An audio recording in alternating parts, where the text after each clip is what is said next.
Before we begin, take a long, steady breath. Let it rise like morning mist, then fall away like rain. Now, find your place, however your body wants to listen. Still, supported, free of tension. The mind often begins to race before the world even stirs. But in Zen, the dawn is seen as sacred, a window through which the pure awareness of life shines before we cover it with plans and names. Each story tonight is like that window, clear, open, unhurried. If you feel called, share what time it is where you're listening, or what you hope to see more clearly after these stories. The act of sharing connects our hearts across distance and time. Breathe once more, gently. You are exactly where you need to be. We begin our story in stillness, in the still hush before dawn. The palace of Kapilavastu stirred with the soft rustle of silks and the distant rhythm of footfalls on marble. The world outside was already unfolding, but within the gilded walls where Prince Siddhartha lived, every petal was sheltered from the wind of suffering.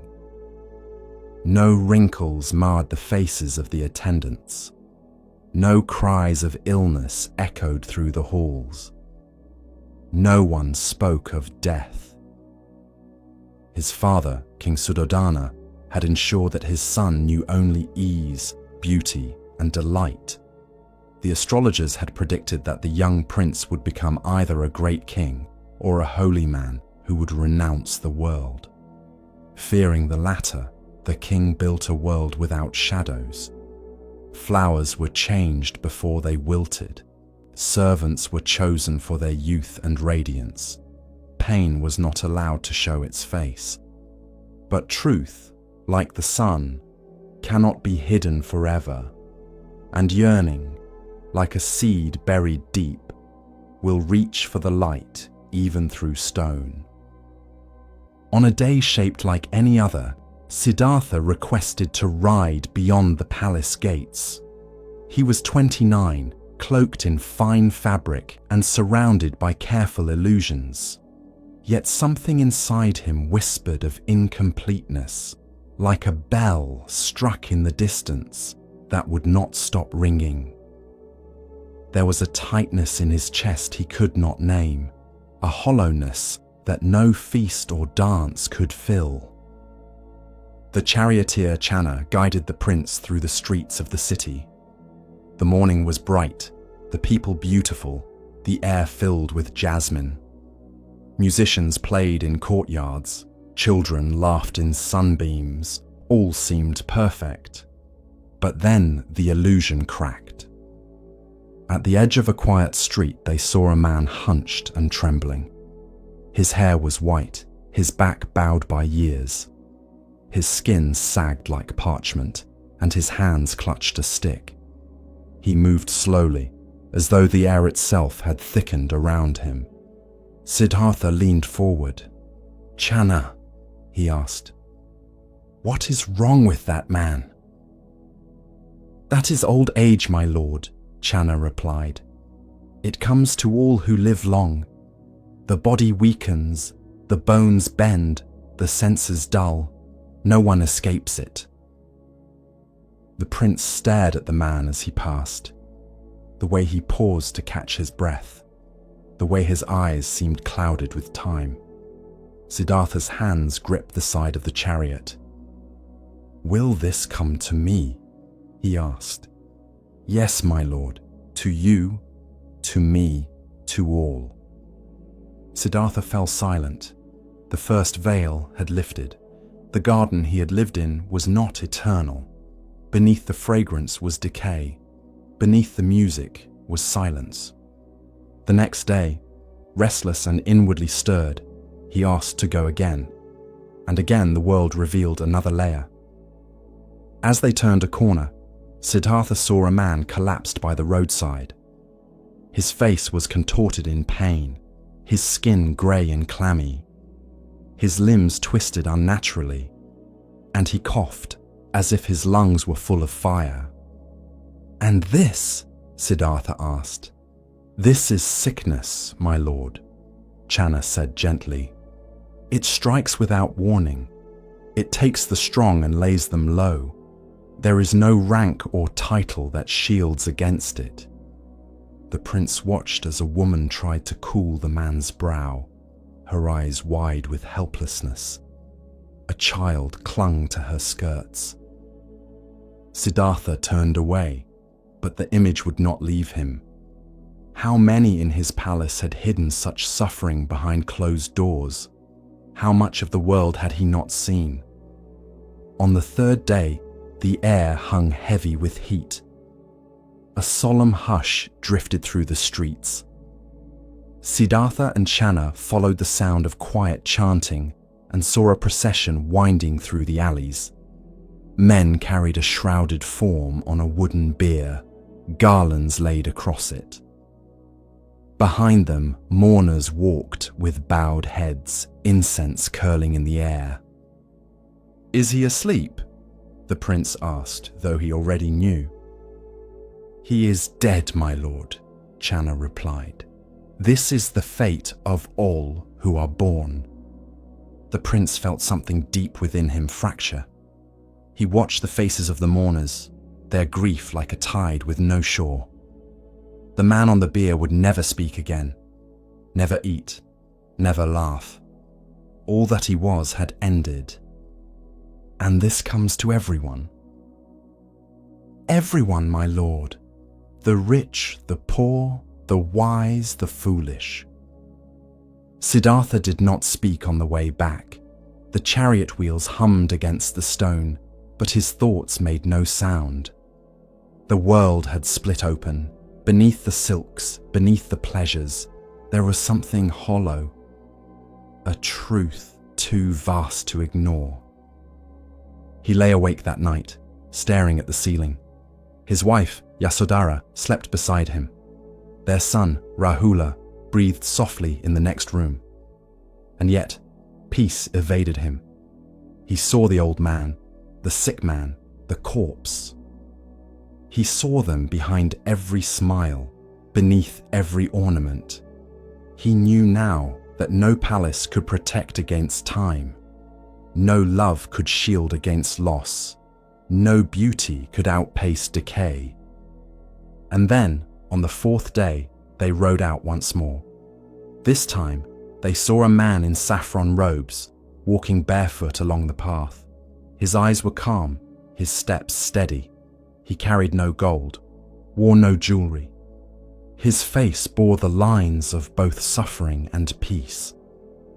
"Who is that?" Siddhartha asked. "A seeker, my lord," Channa said. "One who has renounced the world to find the path beyond birth and death. One who walks in search of freedom." Siddhartha watched him until he vanished into the distance. No guards flanked him, no luxuries trailed behind, and yet something about the man radiated a serenity deeper than anything Siddhartha had known. That night, the prince stood at the edge of his sleeping son's cradle, not daring to wake him. He touched the boy's soft cheek, his heart torn between two loves, the love of his family and the love of truth. He stepped into the garden one last time, its scent bittersweet. He bowed before the moonlit statue of his ancestors, and with each step toward the gate, he shed a piece of his former self, his earrings, his sword, his silks. He left that night, into the forest, into silence, into the unknown. The four sights had shattered his illusion, but they had also opened the gate. And on the other side of that gate was the beginning of a path. The path that would change the world. The sun shimmered over the canopy of an ancient forest, casting dappled light onto the wide, glistening river that snaked through its heart. The air was rich with the scent of ripe fruit and warm leaves. Birds called lazily from the branches, and deep in this green sanctuary, there lived a great band of monkeys, free, agile, unafraid. They were led by a king, not crowned with gold nor seated on a throne, but known by every heart in the jungle as a being of rare strength, deep wisdom, and boundless love.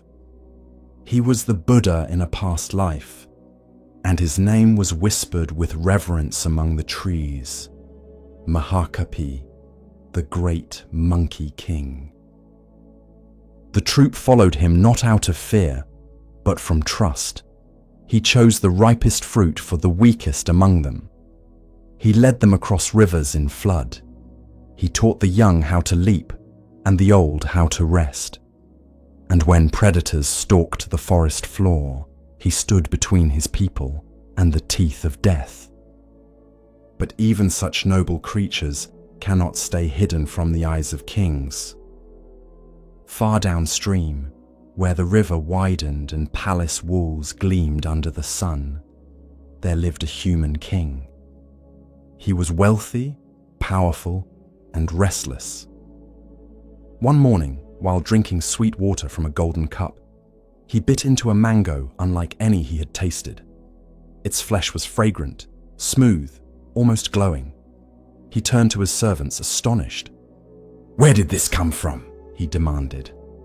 A trembling servant bowed low. "From the northern forest, Your Majesty. It was carried by the river." The king stood. "Then that forest shall be mine." And so he rode, hundreds of soldiers at his back, their armor clinking like distant thunder. Across plains, over hills, and into the great northern woods they marched, until they reached the grove where the mango tree stood. Its branches curved wide, heavy with golden fruit. And high in its arms, the monkeys feasted. The king looked up, and his joy turned to fury.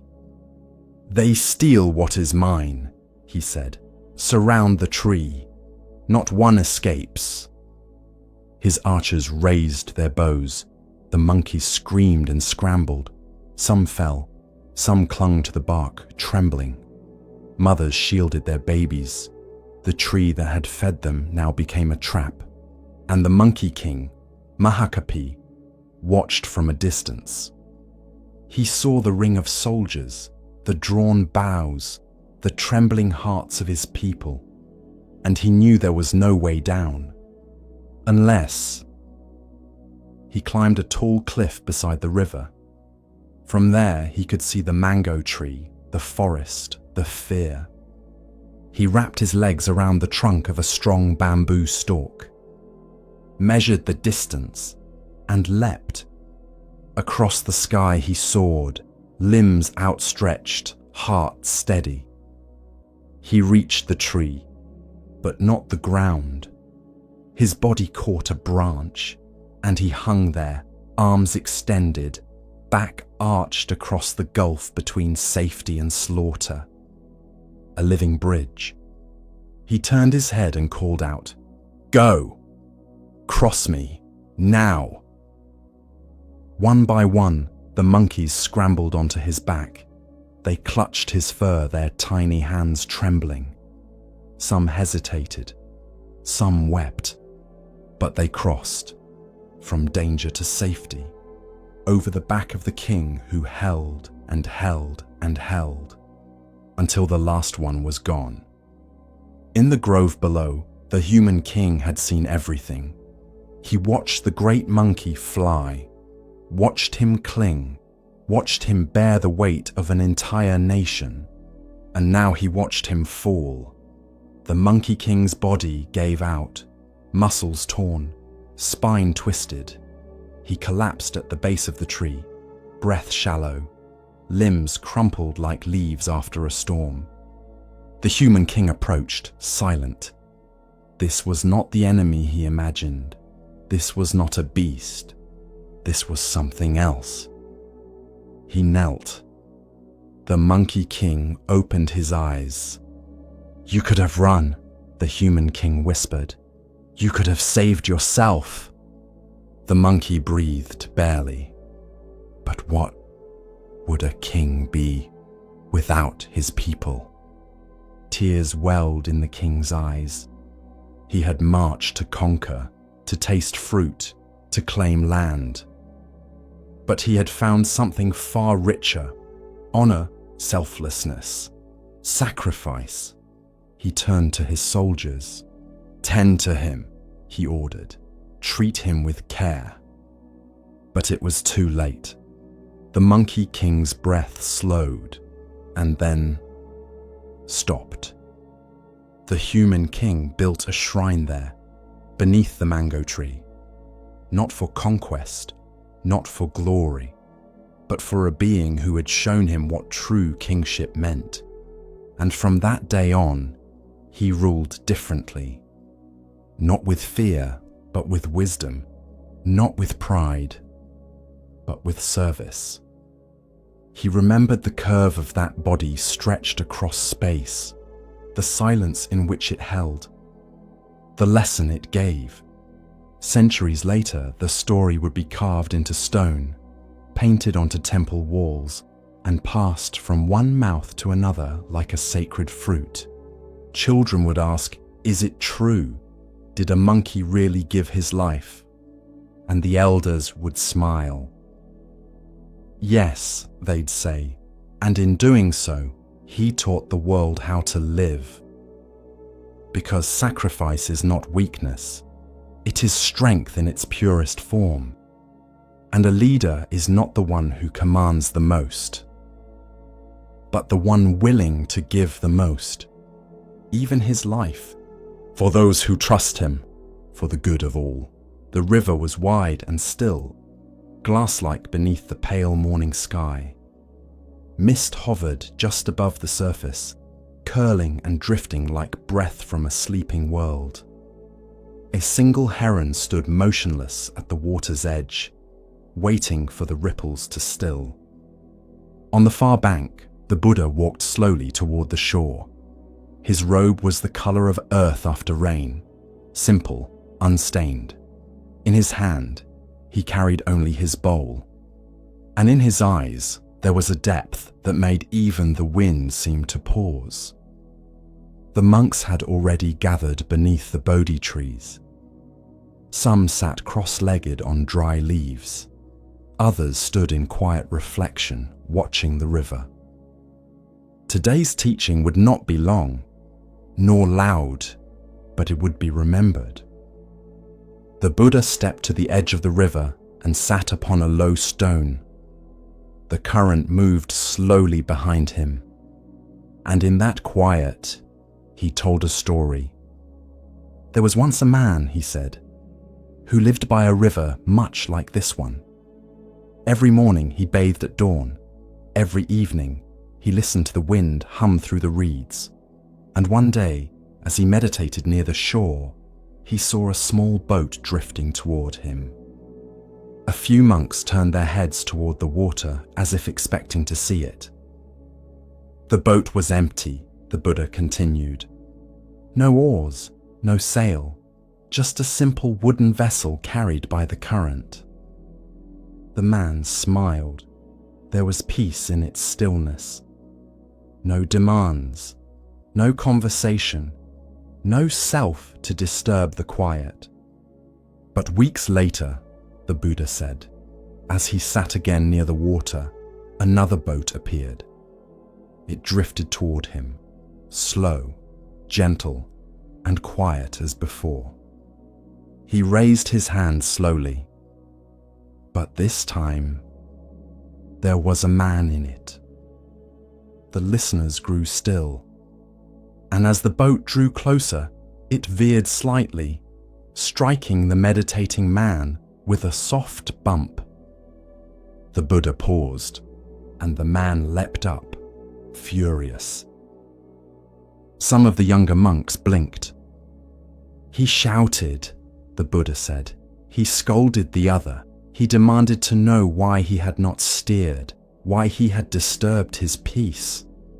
There was a silence in the air now, a silence of recognition. But when the first boat struck him, When it was empty, he felt no anger.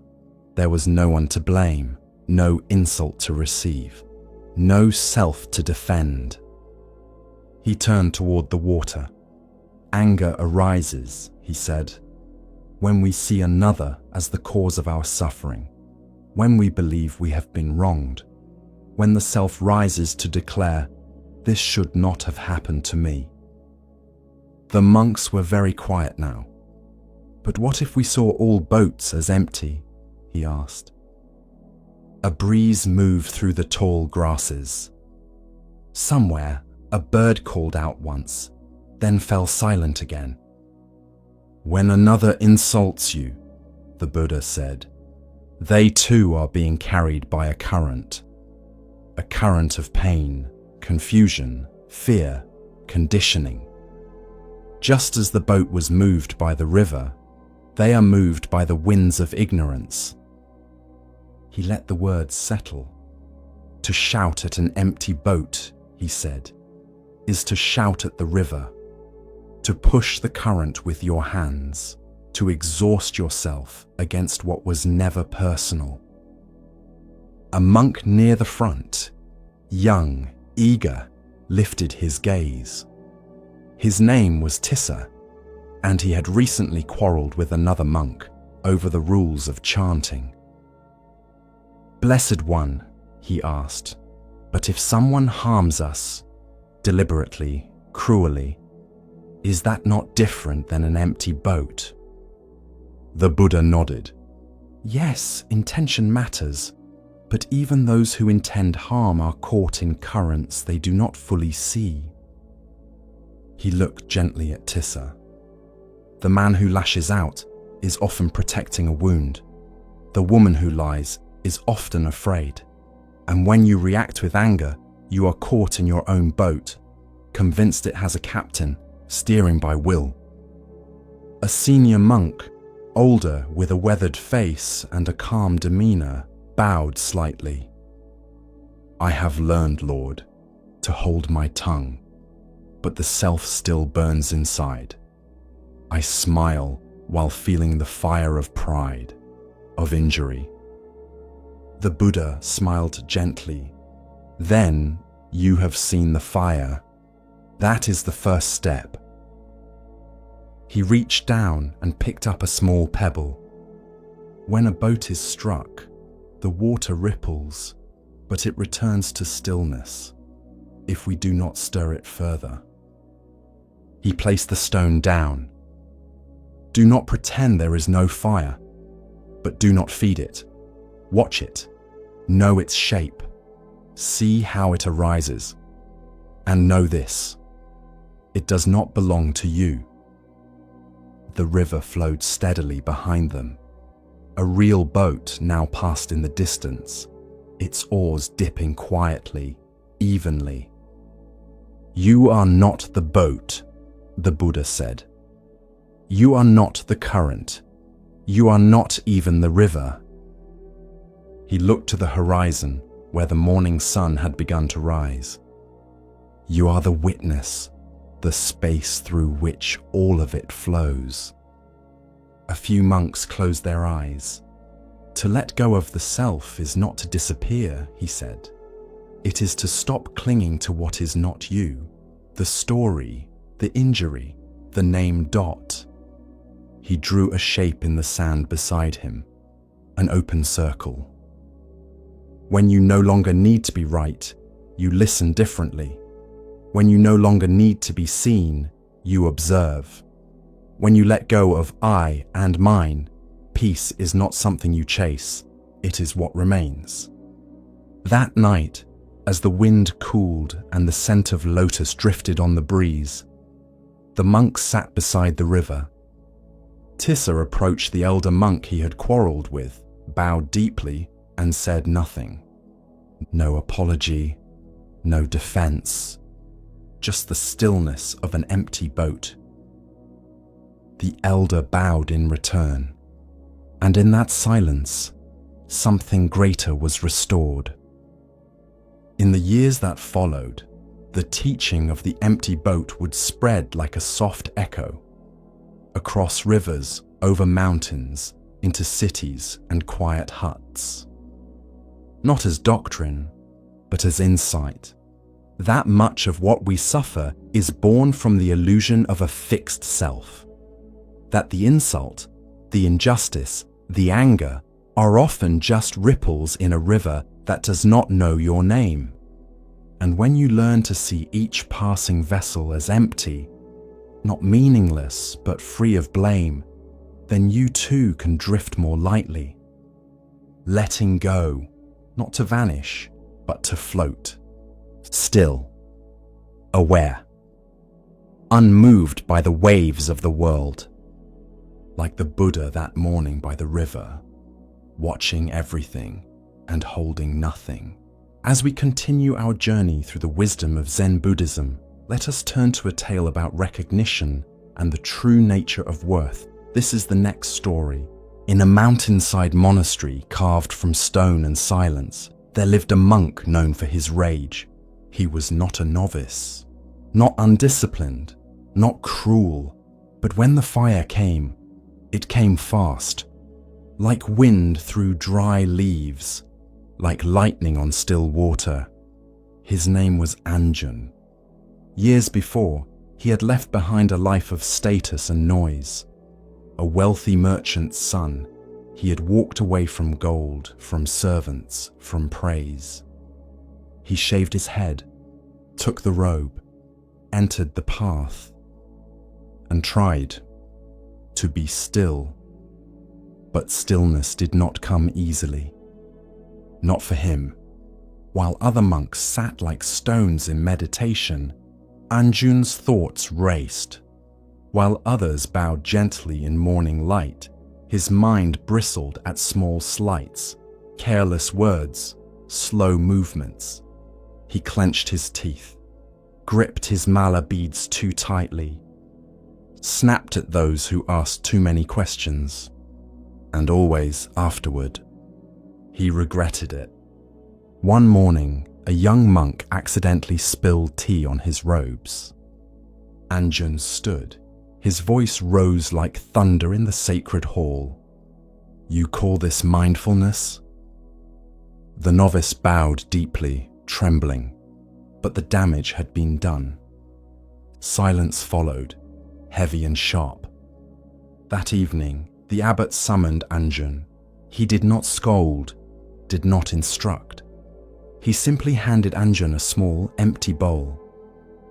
"Hold this," he said, and walk to the old pine tree at the edge of the cliff. Sit there until the bowl is full. Anjun blinked. "The bowl is empty." The abbot nodded. "Fill it with stillness." So Anjun went. The pine tree stood crooked against the sky, its needles sharp as whispers, its trunk weathered by time. Anjun sat beneath it, bowl in lap, confusion in heart. How could he fill a bowl with something that couldn't be seen? Hours passed. Birds called. Clouds shifted. His legs ached. Still the bowl remained, empty. Still his thoughts churned. "This is foolish. I should be studying. They're laughing at me back at the monastery." The fire stirred again, that old familiar heat. He stood up, ready to leave, but paused, and for the first time, he looked. At the bowl, at the tree, at the sky opening quietly beyond the cliffs, and something softened, not a release, but a noticing that his mind was loud, and the world was not. He sat again, not to succeed, not to prove, but just to be. Days passed. He returned each morning, sometimes with anger, sometimes with peace, sometimes with tears, always with the bowl. He began to notice his breath. Not control it, just notice. He began to feel his thoughts, not as commands, but as weather. They came. They went. One day, a beetle crawled across the bowl's rim. Anjan did not flinch, did not swat it away. He watched it, felt its tiny weight, its gentle effort, and whispered, "Thank you." Weeks later, he returned to the abbot. The bowl was still empty, but his eyes were not. They were clear, software still. The abbot smiled. "Did you bring what I asked for?" Anjan bowed. "I did not fill the bowl with stillness, but I emptied it of everything else." This is the story of the angry monk, and how fire, when met with space, becomes warmth. Commentary. Anger is not evil. It is energy. It is fire. And fire can cook food or burn down temples. The Dharma does not teach suppression. It teaches transformation. Anjan did not erase his anger. He sat with it. He saw its roots: fear, pride, expectation, and in seeing it clearly, he softened. You cannot calm your mind by force. You cannot force a bowl to fill with stillness. You can only stop stirring the water and wait until clarity returns on its own. We all carry bowls, and we all try to fill them with achievement, with reaction, with rightness, with control, but the wisest among us know. The real work is emptying, not to lose, but to make space. There's a Zen saying, "Let go or be dragged." You don't have to destroy your fire. Just give it space. Let it breathe. Let it teach you what stillness really means. And remember, stillness does not mean absence of movement. It means absence of resistance. Like a tree that sways but does not break. Like a bowl that reflects the sky because it does not try to. Let your bowl be empty, and in that emptiness, find peace.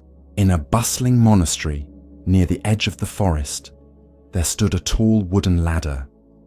It led nowhere in particular. It was propped against an old stone wall at the edge of the courtyard, half covered in moss, its rungs worn smooth by generations of use. But no one used it for repairs. No one climbed it to reach anything.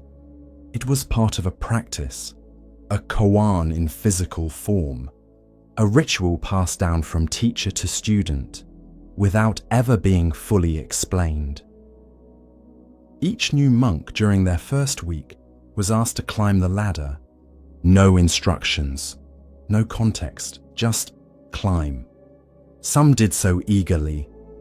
Some hesitated. Some asked, "What's the point?" The elder monks would only smile and say, "You'll see." One by one, the novices ascended. Halfway up, some laughed. Some grew nervous.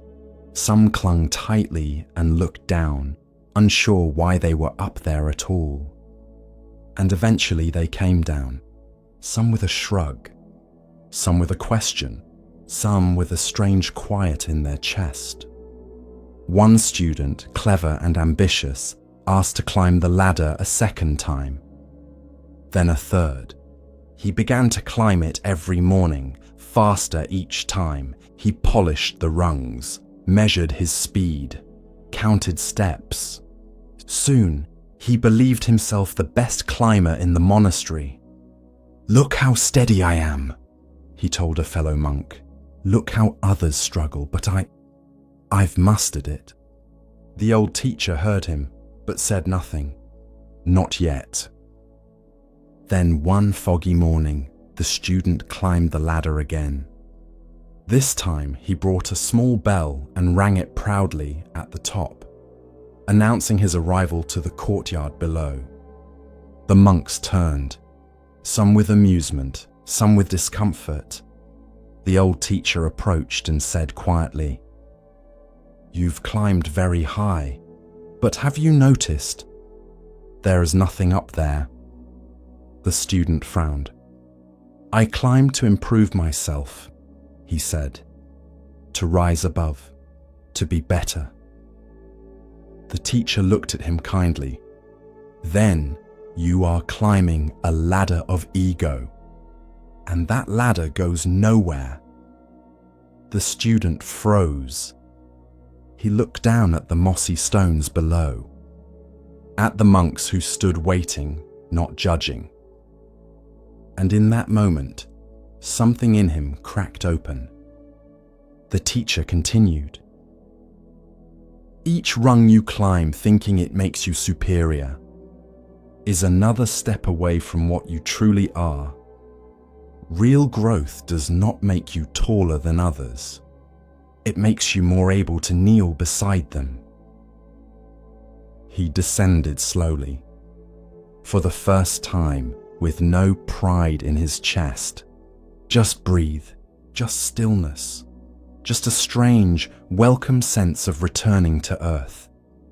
This is the parable of the ladder of ego. In life, we often climb. Status, wealth, validation, mastery, spiritual progress, intellect, fame. Each rung promises something. Now I'll be enough. Now they'll respect me.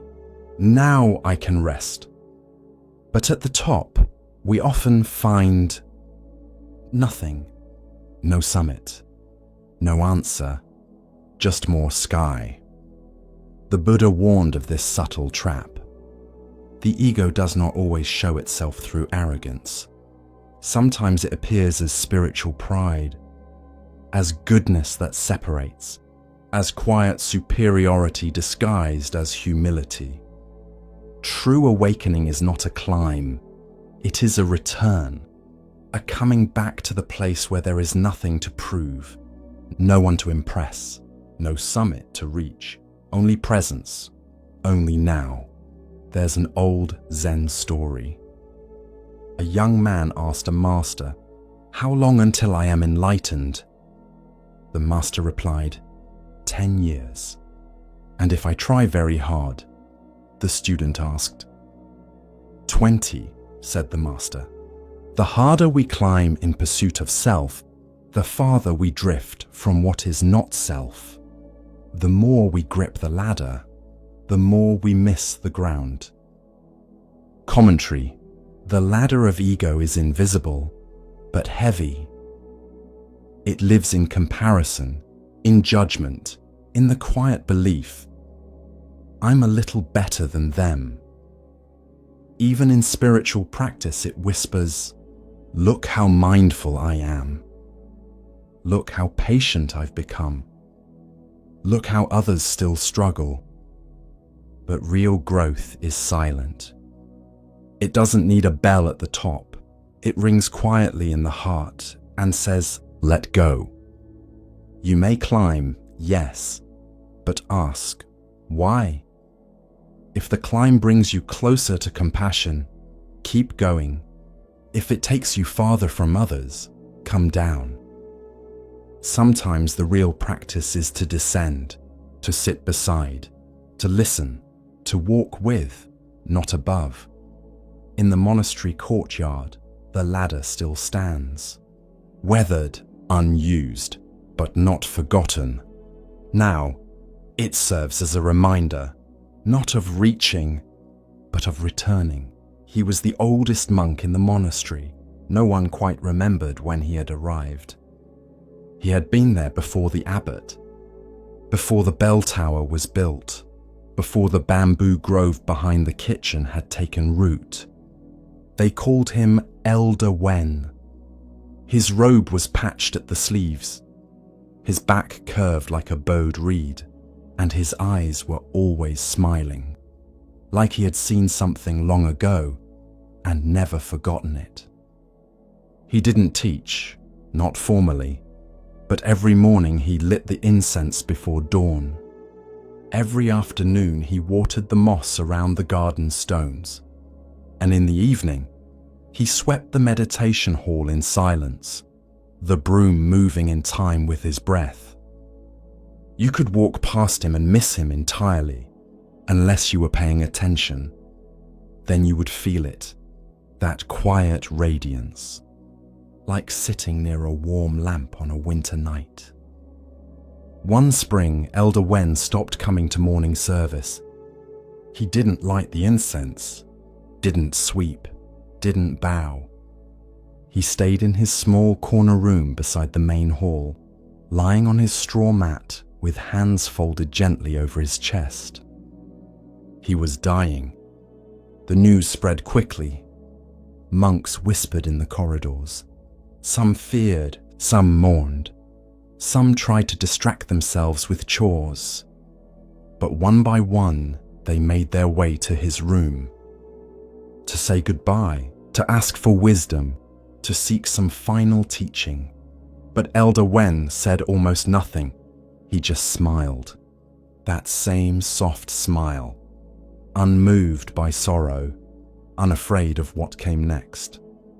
One young monk sat at his side and finally asked, "Master, are you not afraid?" Elder Wen opened his eyes. "Afraid of what?" he whispered. "Of leaving." The old monk chuckled softly, a sound like wind through dry leaves. "Leave where?" He looked around his humble room. "There is nowhere to go." Another monk asked, "What is your final instruction?" Elder Wen blinked slowly, then raised one trembling hand and pointed to the teacup beside his bed. It was half full. The tea had long gone cold. But the sunlight touched it just so, glinting off the rim. He smiled again, then closed his eyes, and that evening, he passed. As gently as a flame curling into smoke. No struggle, no fanfare, just a long exhale. And stillness. The monks held a memorial. They chanted sutras. They carried his body wrapped in white cloth to the forest. But what they remembered most was not the ceremony. It was the smile. This is the story of death without fear. The final bow of a life lived in awareness. Commentary. In the West, we prepare for death with wills, hospitals, and quiet dread. We pretend it is far away, or we avoid it entirely. But in Zen, death is not the enemy. It is the mirror that shows you whether you were truly alive. Elder Wen was not afraid because he had already practiced dying. Every time he let go of a grudge, every time he stepped aside for someone younger, every time he bowed in silence, releasing his self-importance. The teacup was his final teaching, so ordinary, so overlooked. But it held the whole Dharma. A cup is useful because it is empty. It can hold, receive, release. But if you cling to the cup itself, you miss the tea. If you fear the cup breaking, you never enjoy what it holds. Elder Wen was ready to leave because he had drunk deeply of life. He had tasted the tea, and he didn't cling to the cup. There's a Zen saying, "Let death come like a welcome guest." That doesn't mean we rush toward it. It means we don't turn our back on it. We live with it, like a quiet friend who reminds us not to waste time. Elder Wen's room is empty now, but the moss he watered still thrives.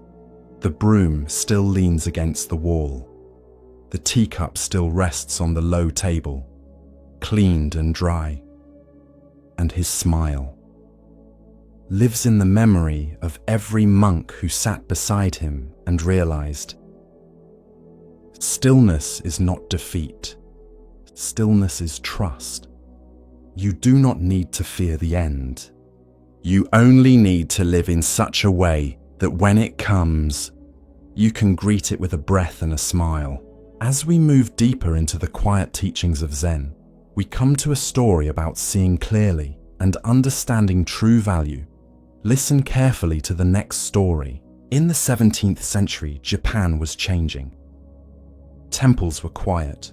Monks walked with their hands folded inside sleeves, heads bowed against the cold wind of politics, poverty, and war. But in Kyoto, a monk named Tetsugen Doko had a dream: to bring the sutras, the sacred texts of the Buddha, to the people. Not locked away in elite monasteries, not spoken only in the high Chinese script of scholars, but printed in Japanese, on paper, so the common farmer, the weaver, the rice merchant, and the child sweeping the temple steps could read the Buddha's words. He would print them, all of them, in woodblock form, an enormous undertaking. Tetsugen began with nothing: no paper, no ink, no press, no woodblocks, just a robe, a bowl, and a vow. So he traveled the countryside, bowl in hand, asking for donations, not for himself, but for the words of the Dharma. At first, people were skeptical. A monk with no monastery, a printing press as a spiritual act. But Tetsugen spoke with quiet conviction. He did not pressure. He did not persuade. He simply bowed and spoke of a dream where truth could be read by all. And slowly, the donations came: coins, rice, a silver hairpin from a widow, a child's carved flute. One woman brought a single perfect sheet of handmade paper and said, "I cannot read, but may this help someone who can." Years passed. Tetsugen traveled through mountain towns and port cities. He walked in sun, in snow, in silence. The money piled up, not in bags, but in faith, until finally, he had enough. Enough for paper, ink, carvers, labor. The work could begin, but then disaster struck. The Uji River flooded. A great famine swept across the land. Families went hungry. Children cried into bowls of water. And Tetsugen looked at the money he had gathered. He did not hesitate. He gave every coin to relief. Food was bought, homes were rebuilt, the suffering eased, and the printing dream disappeared for a time. When the crisis passed, Tetsugen began again. From zero, bowl in hand, dust on his feet. The same quiet voice, the same calm vow. This time, people gave more quickly. They remembered, they trusted. He gathered enough once more. The press was readied, woodblocks carved. Then, epidemic. A plague swept through Kyoto. The poor collapsed in alleys. Temples turned into infirmaries. And once again, Tetsugen gave all the money away. The third time, he began again. Older now, slower, but steady. His vow never cracked, and after many years, the sutras were finally printed. In 7,000 woodblocks, hand-carved and inked with devotion. The first complete Japanese printing of the Buddhist canon. Even today, the blocks are preserved at Obaku Monastery in Kyoto, a monument to patience, to persistence, to presence. But ask a Zen master about Tetsugen's sutras, and they will smile and say, yes, he printed 3 editions, but the first 2 are the most beautiful. Commentary. Zen is not impressed by grand gestures. It is moved by quiet truth. Tetsugen's vow was not to ink, not to paper, but to service. And so, when suffering appeared, he did not cling to his dream. He let it go, not out of failure, but out of deeper practice. The first 2 editions were never printed, but they were lived. Printed in rice, in shelter, in the body of a starving child who lived because of his decision. Printed in the woman who kept her husband another year because Tetsugen paid for medicine instead of woodblocks. Printed in the hearts of strangers who saw that the Dharma is not words, but action. The 3rd edition, that was just the form. The content had already been carved in compassion. Tetsugen teaches us, your vow is not what you say when it's easy. It's what you do when it costs you. And in those moments, when your deepest aspiration must bend to the needs of others, that is the real test of the way. We all have sutras we want to print, projects, dreams, a book, a vision, a calling. And often, the world interrupts, crisis, illness, family, but Zen does not see this as failure. It sees it as opportunity to offer, to release, to serve something greater than the plan. And when the time is right, you return, you begin again. Because nothing is lost. Each pause is part of the rhythm. Each surrender shapes the heart. Each detour deepens the vow. There is no need to rush. If the heart remains clear, even a delay becomes Dharma. Even an interruption becomes a verse. Even a famine becomes a teaching.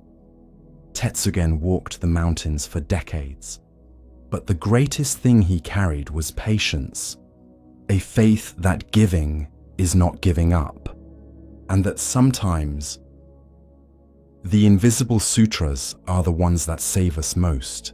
The scholar arrived at the mountain temple with a scroll under one arm and confidence in his step. He had studied the texts. He had debated sutras with masters across the provinces. He had published writings on logic and perception, emptiness and form. And now, at last, he wished to learn Zen. He was met by the abbot, an old man with tired eyes and steady hands. They sat on floor cushions beneath a wooden beam. The room smelled of old cedar and rain-damp stone. Outside, the wind stirred the pine needles. The abbot said nothing. The scholar bowed. "I have come to learn the true meaning of Zen." The abbot smiled and reached for the teapot. He poured and kept pouring. The cup filled, then overflowed. The tea spilled onto the tray, then the floor, pooling around the scholar's sleeve. "Master!" the scholar cried, pulling back. "The cup is full! No more will go in!" The abbot paused, then looked up, expression unchanged. "Exactly," he said. "If your cup is already full, how can I show you Zen?" That was the lesson. No parable, no verse, no philosophy, just tea and the quiet sound of too much. In Zen, this story is often the first told, because so many who come to the practice do so with answers already in hand.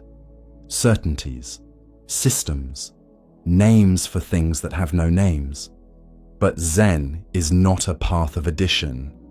It is a path of subtraction, not filling up, but emptying out, so that what cannot be spoken can finally be seen.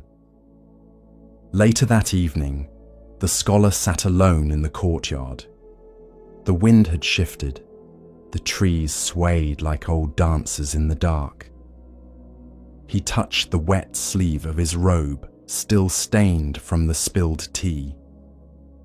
He thought of how much effort he had made, years of memorizing, comparing, analyzing, and now a cup of tea had undone him. The next morning, he returned to the abbot. He bowed deeper this time. "I will begin again," he said, "but this time I will begin with an empty cup." The abbot simply nodded and poured. In the West, we're taught to value accumulation of knowledge, of opinions, of success. We believe wisdom is something gained, a kind of mental wealth, stacked neatly in rows. But in Zen, true seeing begins only when the shelves collapse, when we stop trying to name the wind and instead feel it on our skin. The story of the teacup is not just about humility, it's about presence, because most of us don't realize how full we are, not with wisdom, but with noise. Thoughts, fears, comparisons, labels for ourselves, judgments of others. Memories clinging like moss to the walls of the mind, and into that already crowded room, we try to invite truth. But truth is shy. It doesn't enter noise. It waits for silence. Once, a monk asked his teacher, "What is the essence of Zen?" The teacher picked up a broom and began sweeping, not as metaphor, but as truth. The monk blinked. "I meant the true essence." The teacher stopped, held up the broom, and said, "When your cup is empty enough to see this, then you'll know." The scholar stayed at the temple. He chopped wood, carried water, swept the garden path. He stopped trying to explain Zen and began living it. When thoughts rose, he bowed to them like old friends. When the wind blew, he listened. He stopped speaking about emptiness in essays and began to taste it in his bones. One afternoon, while washing bowls, another visitor arrived, a young academic from the capital, eager, brilliant, hungry for answers. He asked the abbot, "Master, what is Zen?" The abbot reached for the teapot. The scholar, now older and humbler, smiled gently and whispered under his breath, "Careful, your cup is already full." Commentary. We often think that wisdom means knowing more. But in Zen, wisdom is the art of unknowing, not ignorance, but freedom from the clutter of should and must, from the heavy robes of "I already know." To be empty is not to be void, it is to be receptive, to hold space for what arises, without grabbing it, without turning it into a theory. A teacup holds tea because it is empty. A mind holds peace because it is still. You cannot pour into what is already overflowing. You cannot meet truth if you are busy rehearsing your opinions. Zen is not an addition to your bookshelf.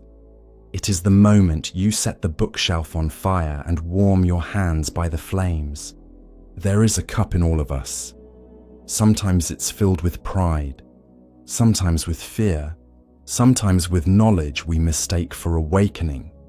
But when you're ready, when you truly long for clarity, you will tip that cup, let it spill, and then, and only then, will the tea of the present moment finally be poured. The forest welcomed him, but not with comfort. It offered no shade from questions, no warmth from familiarity. Siddhartha had left behind the silk and gold of palace life, and now walked among wandering seekers, mendicants, and sages whose ribs showed like cages, and whose eyes glimmered with discipline or delusion. He sought teachers, and they welcomed him, for his mind was sharp and his determination pure. He studied with Arada Kalama, who taught of the formless meditative realms, places where consciousness floated like light on still water. Siddhartha followed his teachings, and with silent breath and sharpened focus, he reached those planes. His mind became spacious. His thoughts slowed like clouds drifting across a still lake. For hours, even days, he remained in deep absorption, untouched by fear, untouched by want. But when he opened his eyes, he saw the truth. Though his body was still, suffering had not ended. The world remained the same. Hunger still visited the poor. Age still bent the backs of farmers. Death still came to children and kings alike. He bowed to Arada Kalama with gratitude and moved on. Next, he studied with Udaka Ramaputta, who taught of neither perception nor non-perception, of the vast nothingness that lay beyond all forms. Siddhartha once again followed, and again he reached the heights. He learned to let go of sensation, of even the thought of self. He floated, as if beyond the skin of the world. But again, when his eyes opened, the truth remained. Desire still lingered. Aging still came. Death still waited. He thanked his teachers, bowed with reverence, and walked on. He had reached the highest peaks of mind. He had sat in the palace of consciousness. And still, he had not seen freedom. In a grove beside the Niranjana river, he found a band of 5 ascetics who practiced fierce austerity.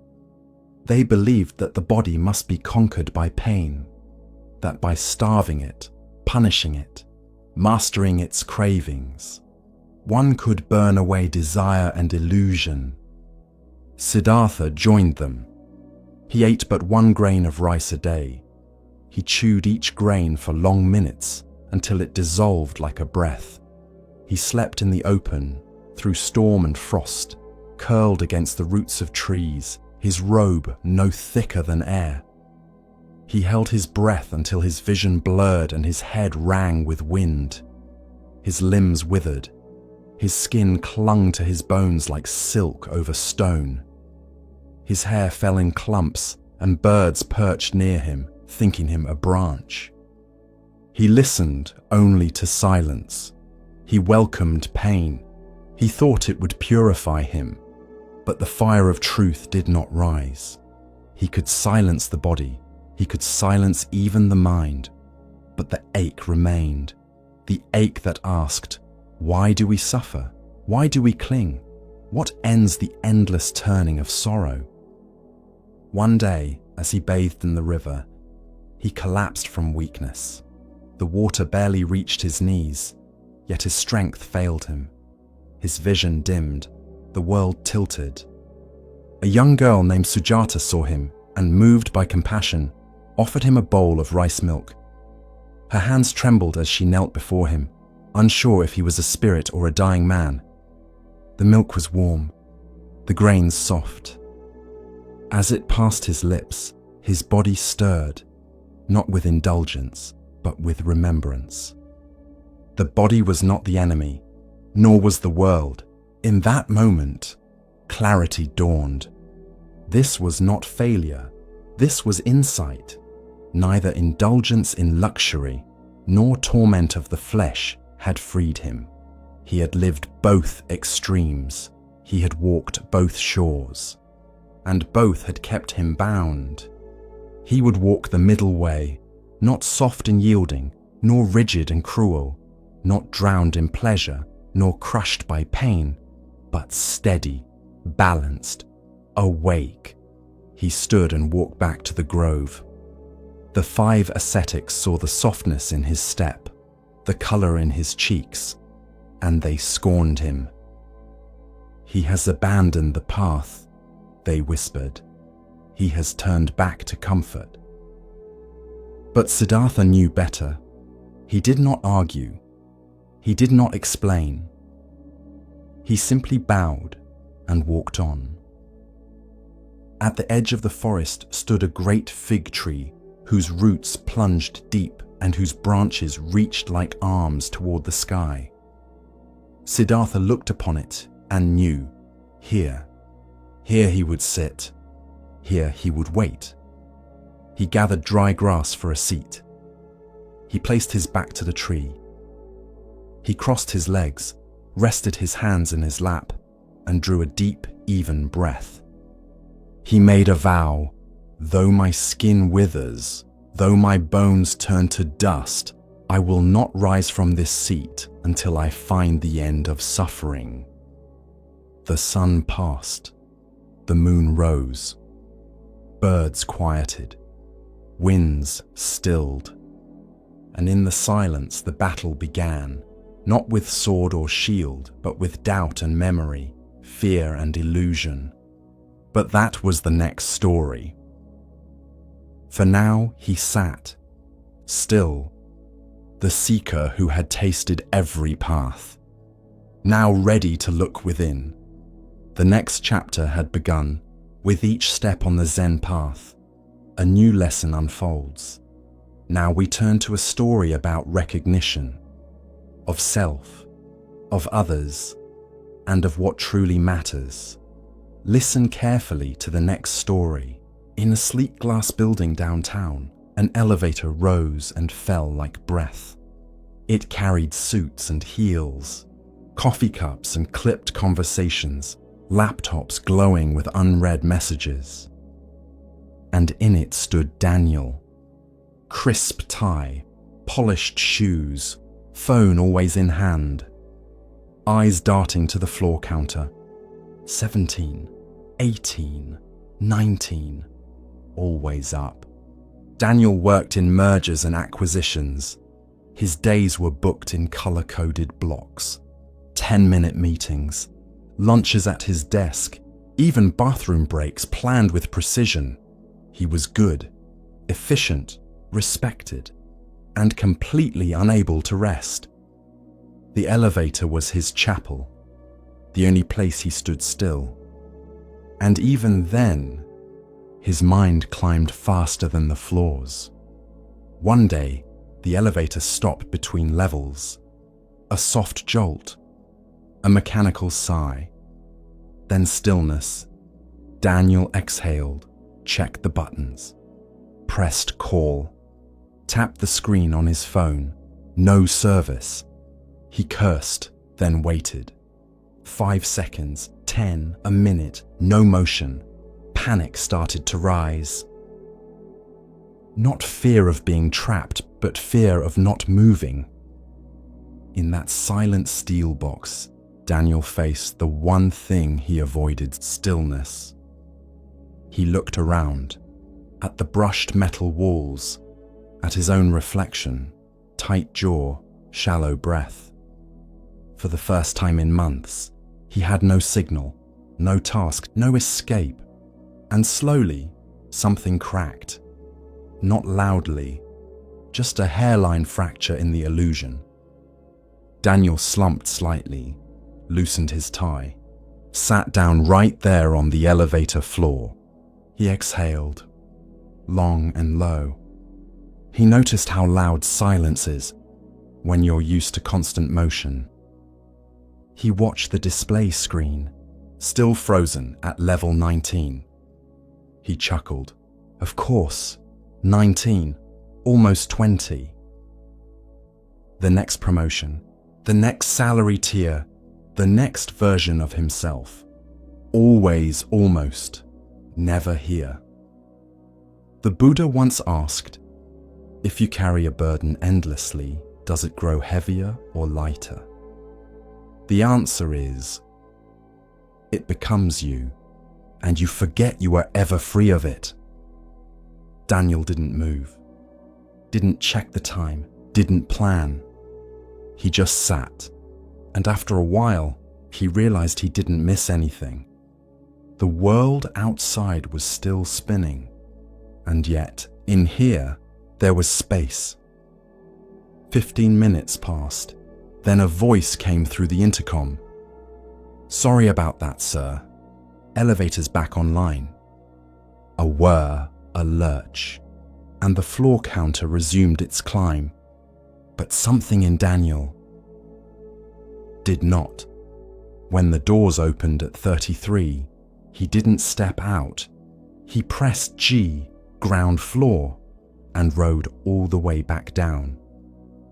No one understood. But for the first time, he didn't care to explain. Presence isn't just stillness. It's not needing to climb when you don't know why you're climbing. The next day, he came to work with a small thermos of tea. No email before 10 a.m.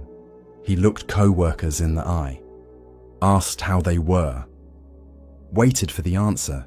He still worked hard, still showed up, but something had softened. Something had stopped chasing.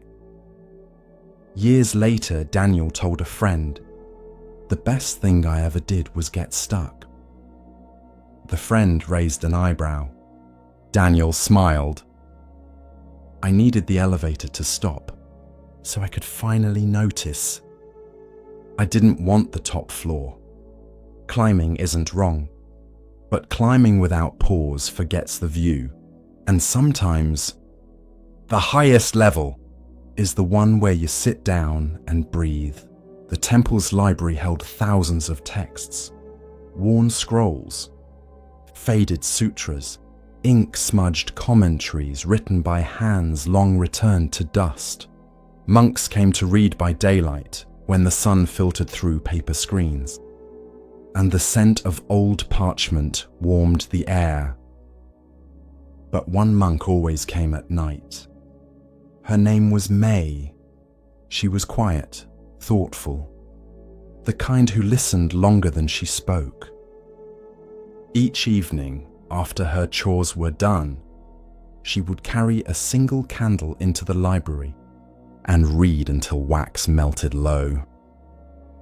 One night during the rainy season, the wind howled across the hillside. Storm clouds swallowed the moon. Still, May entered the library, lit her candle, sat cross-legged before a scroll on emptiness. The flame flickered with every gust, but she kept reading. Outside, an owl perched in the eaves, white-feathered, wide-eyed. Still, it watched her, unblinking. As the wind swirled harder, the flame bent. Then, it went out. Darkness, total. May did not panic. She closed her eyes and waited. After a moment, she noticed a soft rustling overhead, feathers, then stillness again. She opened her eyes, and though she could see nothing, she sensed the owl was still there. Watching, she whispered aloud, "How do you see in this?" As if in answer, a line from the sutra she had just read returned to her. "The eye that sees true is not of flesh or flame, but of calm presence in the dark." She smiled softly. Perhaps the lesson wasn't in the candlelight, but in its absence. The next day, she spoke with the abbot. "Master," she asked, "why do we fear the dark so much?" He thought for a while. "Because we trust only what the eye can see. But true wisdom," he said, "often waits in the dark." He continued, "The owl does not light a lantern. It simply sees." From that night on, May still brought her candle, but she also learned to sit after it burned out, not to read, but to observe her breath, her thoughts, her discomfort. And slowly the dark became a teacher. Other monks noticed. May was calmer, slower to speak, gentler when correcting mistakes, as if she no longer needed light to know what mattered. One night, a novice joined her. He fidgeted, grumbled at the dark. "I can't see anything," he said. May smiled. "That's the beginning," she said, "not the problem." There's a Zen saying, "Don't curse the dark, don't worship the light, become the eye that sees in both." The owl never flew down, never made a sound, but its lesson stayed with May until the end of her days. Sometimes, the truest clarity isn't found by shining more light, but by learning to sit still when the candle goes out. Long ago, in a kingdom ringed by mountains and temples, a mighty king ruled from a palace of stone and gold. He was feared by his enemies, praised by poets, and followed by thousands. His armies stretched across the land. His wealth filled entire chambers, and his commands echoed through cities like thunder. But still, he was restless. Victory brought no peace. Praise faded quickly. Even sleep, wrapped in silk and guarded by soldiers, felt hollow. And so one morning, while gazing out across his kingdom from a marble balcony, the king spoke aloud. "Who in this world is greater than I?" A servant, sweeping quietly nearby, paused. "There is one," he said softly, eyes downcast. The king turned sharply. "Who?" "A sage," said the servant. "He lives alone in the forest, wears no crown, owns no gold. But they say he holds more peace in his silence than all your generals in battle." The king laughed. "A beggar in the woods, greater than me." But something in the servant's voice lingered.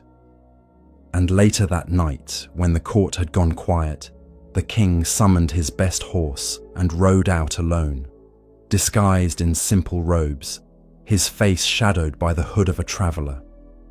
He rode for 2 days, through thick jungle, across rivers, past farmers and monks and children who did not bow. Finally, at the edge of a still grove, he saw a small hut beneath a Bodhi tree, and outside it, seated cross-legged on a flat stone, was the sage. No guards, no roof over his head, no possessions, just stillness, and eyes that did not flicker when the king approached. "You are the one they speak of?" the king asked. The sage nodded once. "I am one, of many." The king studied him. "You have no palace, no army, no throne, and yet people speak your name in reverence. Why?" The sage said nothing. The silence stretched, long enough for the king to feel his own voice echo. Finally, the sage opened his palm and motioned for the king to sit. The king hesitated, then obeyed. They sat together under the tree, as the wind moved gently through the leaves. No words, no commands, just presence. After a long while, the king said, "You are not afraid of me." "I see no king," said the sage, "only a man with questions." The king frowned. "I have conquered lands, broken enemies, shaped history. You think I have questions?" The sage met his eyes. "Then why are you here?" The king opened his mouth, closed it, and looked away. Because beneath the silk, beneath the crowns, beneath the noise, he had come not to test the sage, but to understand something he could not command. Finally he asked, "Why do people follow you?" "I do not ask them to." "Then why do they listen?" The sage picked up a small stone from the earth, rolled it in his fingers. "They listen," he said, "because I have no need for them to." The king blinked. I lead armies, command cities, hold power over life and death, but still I'm not content." The sage nodded. "Because you mistake fear for respect, obedience for love, wealth for worth." The king stiffened. "Are you saying I am not powerful?" "I am saying," the sage said gently, "that true power does not cling, it does not shout, it does not fear being forgotten." They sat again in silence. The wind stirred the sage's robe. The king looked down at his hands. "I have everything," he said, "but still I feel empty." The sage smiled. "Then you are ready."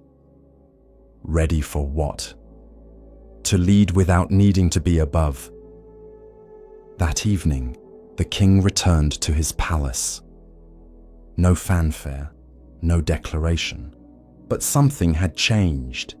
He began to listen more, to speak less, to ask questions instead of giving orders. His advisors whispered about his visits to temples, his long walks alone, his sudden interest in sitting beneath trees without speaking. And when his generals asked, "Who taught you this?" he said simply, "A man with nothing, who showed me everything." Years later, when the sage passed into silence beneath the same Bodhi tree, the king declared a day of stillness across the land. No work, no speech, just listening. And in time, his own rule became a story of its own, not because he expanded borders, but because he stopped needing to, not because he gained more, but because he learned to let go. And the story of the king and the sage spread like the breeze that once moved through the forest leaves. A reminder that the crown is not the source of power, wisdom is, and the one who does not seek to rule is often the one most worthy to lead. As our exploration of Zen Buddhism deepens, let us listen to a story that reveals how true worth is often overlooked. Here starts the next story. Every morning at 6:15, she opened the curtains. The light crept in slowly, soft and golden, and the photo on the mantel caught it just right. It was old, sepia-toned, edges curled like leaves in autumn. A man in uniform, smiling, handsome, still young. Her husband, gone now for 17 years. Miriam never moved the photo. It stayed on the same spot. Third tile from the right, 2 inches from the lamp. She didn't talk to it, didn't cry over it. She simply saw it. Every day. Grief for her had stopped being a storm. It had become weather, something you dress for, something you feel without needing to fight. Once, her granddaughter asked, "Why don't you get rid of that old photo? You have better ones on your phone." Miriam just smiled. That one isn't for looking. It's for remembering. Her husband had died in his sleep. No warnings, no pain, just silence. She found him in the morning, hands still curled as if holding a dream. She didn't scream, didn't collapse. She sat beside him, held his hand and whispered, "Thank you." People told her to be strong. She didn't try. She simply continued. At the temple nearby, the monks would speak of impermanence, of how everything changes, how attachment creates suffering. Miriam understood this. Not as an idea, but as a reality. She loved her husband deeply, but she did not clutch him. Even in his absence, she let him be gone. And in doing so, he never truly left. There's a Zen teaching. To hold a butterfly, you must open your palm. Miriam didn't keep a shrine, didn't tell his story over and over. She just lived in a way that would make him proud. She tended the garden they once planted together. She drank the coffee he used to brew. She folded his shirts one last time and gave them away. Not because she stopped loving him, but because she didn't want her love to become a cage. One day, a neighbor lost her husband. She came to Miriam, eyes red, voice shaking. "I don't know how to live without him." Miriam poured tea, sat with her, said nothing at first, then quietly offered, "You don't live without him. You live with the part of him that still breathes in you." The neighbor sobbed. And Miriam did not stop her. She just placed a hand on hers and let it be. Love doesn't end. It changes shape. And grief, too, is a form of love. One that knows how to bow. Miriam is older now, hands soft with age. Memories flickering at the edges, but she still opens the curtains each morning. Still lets the light find the photo, not to bring him back, but to let him go again, gently, lovingly, without holding. It was still dark when the monk lit the kitchen fire. Outside, the mountain air clung to the stones like breath not yet exhaled. Frost kissed the corners of the monastery walls, and the wind had not yet stirred the bell. But inside, the kitchen was alive. The Tenzo, the head cook, moved with quiet care. He chopped vegetables with reverence, washed rice as though touching the Dharma, boiled water like preparing an offering to the unseen. Not because guests were coming, not because someone was watching, but because every movement was practice. In Zen monasteries, the Tenzo is not just a cook. He is a teacher, a practitioner, a guardian of presence. His role is not low, it is sacred, because Zen does not draw lines between spiritual and ordinary. It dissolves them, and what remains is just this moment. And this moment includes rice. The great Zen master Dogen once wrote a full text on this, instructions for the Tenzo. He said, "Do not treat cooking lightly. When you cook rice, wash your mind. When you slice roots, cut away delusion." He had learned this lesson young. When Dogen first arrived in China seeking true Dharma, he met an elderly Tenzo in a seaside monastery.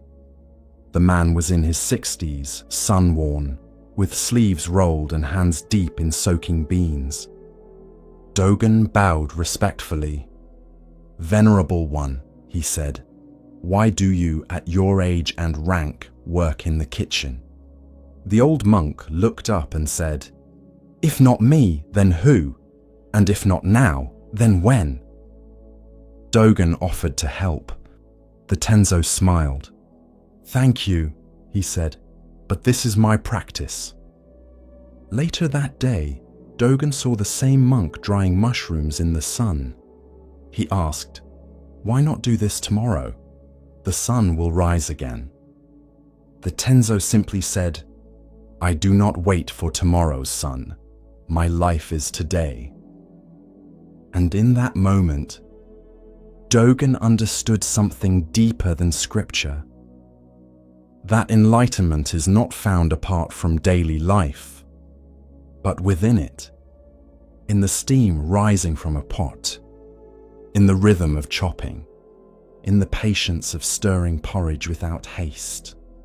Years later, as a master, Dogen taught his students, when you cook, just cook. Don't think, I am cooking. Don't think, this is just food. Don't think, this is not meditation. Make every motion the expression of the way. In the monastery, the Tenzo bows before entering the kitchen. He arranges the knives, washes the board. He does not multitask. He does not rush. When he stirs everything. When he scrubs the pot, he scrubs the self. There is no low task, only low awareness. There is a koan that asks, "What is Buddha?" One master answered, 3 pounds of flax. Another said, "The rice cake on the shelf." Because Zen knows the sacred hides in plain sight, not above us, not beyond us, but within the ordinary when seen without distraction. In modern life, we resist this. We see chores as interruptions, dishes as delays, errands as obstacles to real practice. But Zen asks, what if the very thing you're avoiding is your path? What if folding laundry is a bow? What if sweeping the floor is a blessing? What if cleaning the toilet is a teaching and letting go? The Tenzo is not trying to finish cooking. He is inhabiting it, with full presence, with full breath, with no need for applause, because practice is not what we do on the cushion, it is how we live off it. Dogen wrote, "See with your ears, hear with your eyes, prepare the food with your whole body-mind." Not poetry, not metaphor, instruction to become so present that the boundaries dissolve. To listen to the rice as it boils, to feel the carrot before slicing, to bow to the ladle before lifting it, because when we fully meet a moment, there is no self left to be enlightened. Only the moment, only the rice, only the breath. Once, a student complained, "Master, I have no time for meditation. I spend all day in the kitchen." The master asked, "Do you wash the rice?" "Yes." "Do you chop the greens?" "Yes." "Then why do you call that not meditating?" Commentary. Zen dismantles the hierarchy between sacred and mundane. It reminds us, you don't need incense to wake up. You don't need chants to be present. You need rice and a spoon, and the willingness to give yourself to both without resistance. If you're waiting for your life to get quieter before you practice, you may wait forever. But if you meet this moment, this task, as the way itself, then even the laundry becomes a sutra. Even the shopping list becomes a mantra. Even the broom becomes your teacher. The Tenzo is not just feeding bodies, he is cooking truth. And when the pot is washed, the ladle hung, and the kitchen swept, there is nothing left to attain, because it was never somewhere else. It was always here. In the steam, in the stillness, in the rhythm of this one breath. In the days when animals still spoke the language of the wind and trees, there lived a turtle in a wide, sparkling pond near the edge of a small village. The water was clean, the lilies bloomed, dragonflies shimmered like tiny blades of light, and frogs sang in harmony beneath the moon. And in the center of it all, floating lazily on a flat, sun-warmed rock, was a turtle with a sharp mind and a sharper tongue. He was clever, observant, wise even, but he had one weakness. He could not stop talking. This turtle, who in a past life had been the Buddha, spent his days offering advice to fish, telling stories to tadpoles, and correcting the herons who perched too long on the reeds. He spoke of the stars, of the weather, of the foolishness of men and the arrogance of birds. And many listened at first.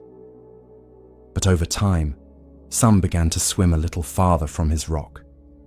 The frogs coughed politely and leapt away. Even the dragonflies found quieter lily pads to rest on. Still, the turtle spoke. He spoke when no one was near. He spoke when others slept. He spoke not to be heard, but because silence felt like drowning. One summer, the rains did not come. The sky cracked but gave no water. The pond shrank. Lilies withered. The fish moved deeper, their numbers fewer each day. 2 wild geese, passing overhead, noticed the shrinking pond and circled down. They landed beside the turtle and dipped their beaks in the muddy shallows. "This place won't last much longer," one said. "Soon it will be dry." The other nodded. "We should help whoever we can." The turtle, curious, swam closer. "Help? How?" The first goose blinked. "We will carry the small fish to deeper waters, and if you like, we can carry you too." The turtle's eyes widened. "You would do that?" "Of course," said the second goose, "but only if you can stay silent." "Silent?" the turtle echoed. "Yes," said the first. "We will hold a stick between our beaks. You must bite down on the center and hold on. But if you speak, even one word, you'll fall." The turtle hesitated. Not talk? For an entire journey? He looked around. The pond was shrinking. His friends were gone. The mud cracked beneath the sun. He took a breath. "Very well," he said. "I will be silent." The next morning, the geese returned with a sturdy stick. They each gripped one end in their beaks. The turtle bit down on the center with determination. Together, they rose into the sky, wings strong, the turtle dangling like a pendant between them. He had never seen the world like this before. Forests stretched like ocean waves. Rivers wound like silver ropes. Hills rolled beneath them like sleeping beasts. And far below, people looked up and pointed. "Look!" a child cried. "A flying turtle!" Laughter rippled through the village. A man shaded his eyes. "What a strange sight! A turtle who thinks he's a bird." They laughed louder. They clapped and jeered. The turtle heard every word. His mouth tightened on the stick. He thought of clever comebacks, of biting remarks, of lessons he could teach these fools from above. And then he couldn't help himself. "I'll show you who's foolish." But the moment his mouth opened, he fell. Down, down through the sky, tumbling through wind and silence and regret until he struck the earth and never rose again. The geese circled once, then flew on. And below, the villagers stood in stunned silence beside the broken shell of the creature who could not stay silent. Later, when this tale reached the forest monasteries, a monk asked the Buddha, "Was the turtle's mistake pride?" "No," said the Buddha, "it was attachment. Not to his body, but to his voice, to the belief that every thought must be shared." He looked at the monk kindly. "There is wisdom in knowing when to speak, but greater wisdom in knowing when not to." And so, the story of the turtle who couldn't stop talking passed from village to village. Not as mockery, but as reminder that words are like seeds. They grow even when we forget we've planted them, and some, if spoken at the wrong time, can fall like stones. Because restraint is not weakness. It is strength disguised as silence. And sometimes, silence is the loudest wisdom of all. Continuing along the path of Zen insight, we pause now to hear a teaching about perception and hidden value. Listen carefully to the next story. In one hand, he carries a book, the Prajnaparamita Sutra, the perfection of wisdom. In the other, he wields a sword, long, luminous, and aflame with clarity. He rides a lion, not to show power, but to symbolize the fearlessness of insight. This is Manjushri, the Bodhisattva of wisdom, where Avalokiteshvara brings compassion, where Samantabhadra brings vow and action. Manjushri brings the sharp, radiant truth. His name means gentle glory, but his wisdom is not soft. It does not comfort. It cuts. It slices through illusion with the precision of a blade honed on silence. The sword he carries is not for battle. It is for discernment. It separates appearance from reality, self from no self, thought from knowing. It reveals what we are too afraid to see and too free not to see. In the old sutras, it is said that Manjushri's wisdom is so sharp, he was enlightened before the Buddhas of the past. He is the eternal teenager of the Mahayana pantheon, ever young, ever clear, ever unburdened by delusion. Where others hesitate, Manjushri speaks. Where others follow rules, Manjushri asks why. Where others cling to views, Manjushri lets go, again and again and again. One day a monk asked him, "What is the nature of ultimate reality?"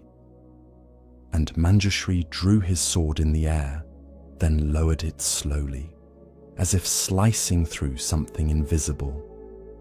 That was his answer. Because words can't always hold wisdom. Sometimes it must be shown.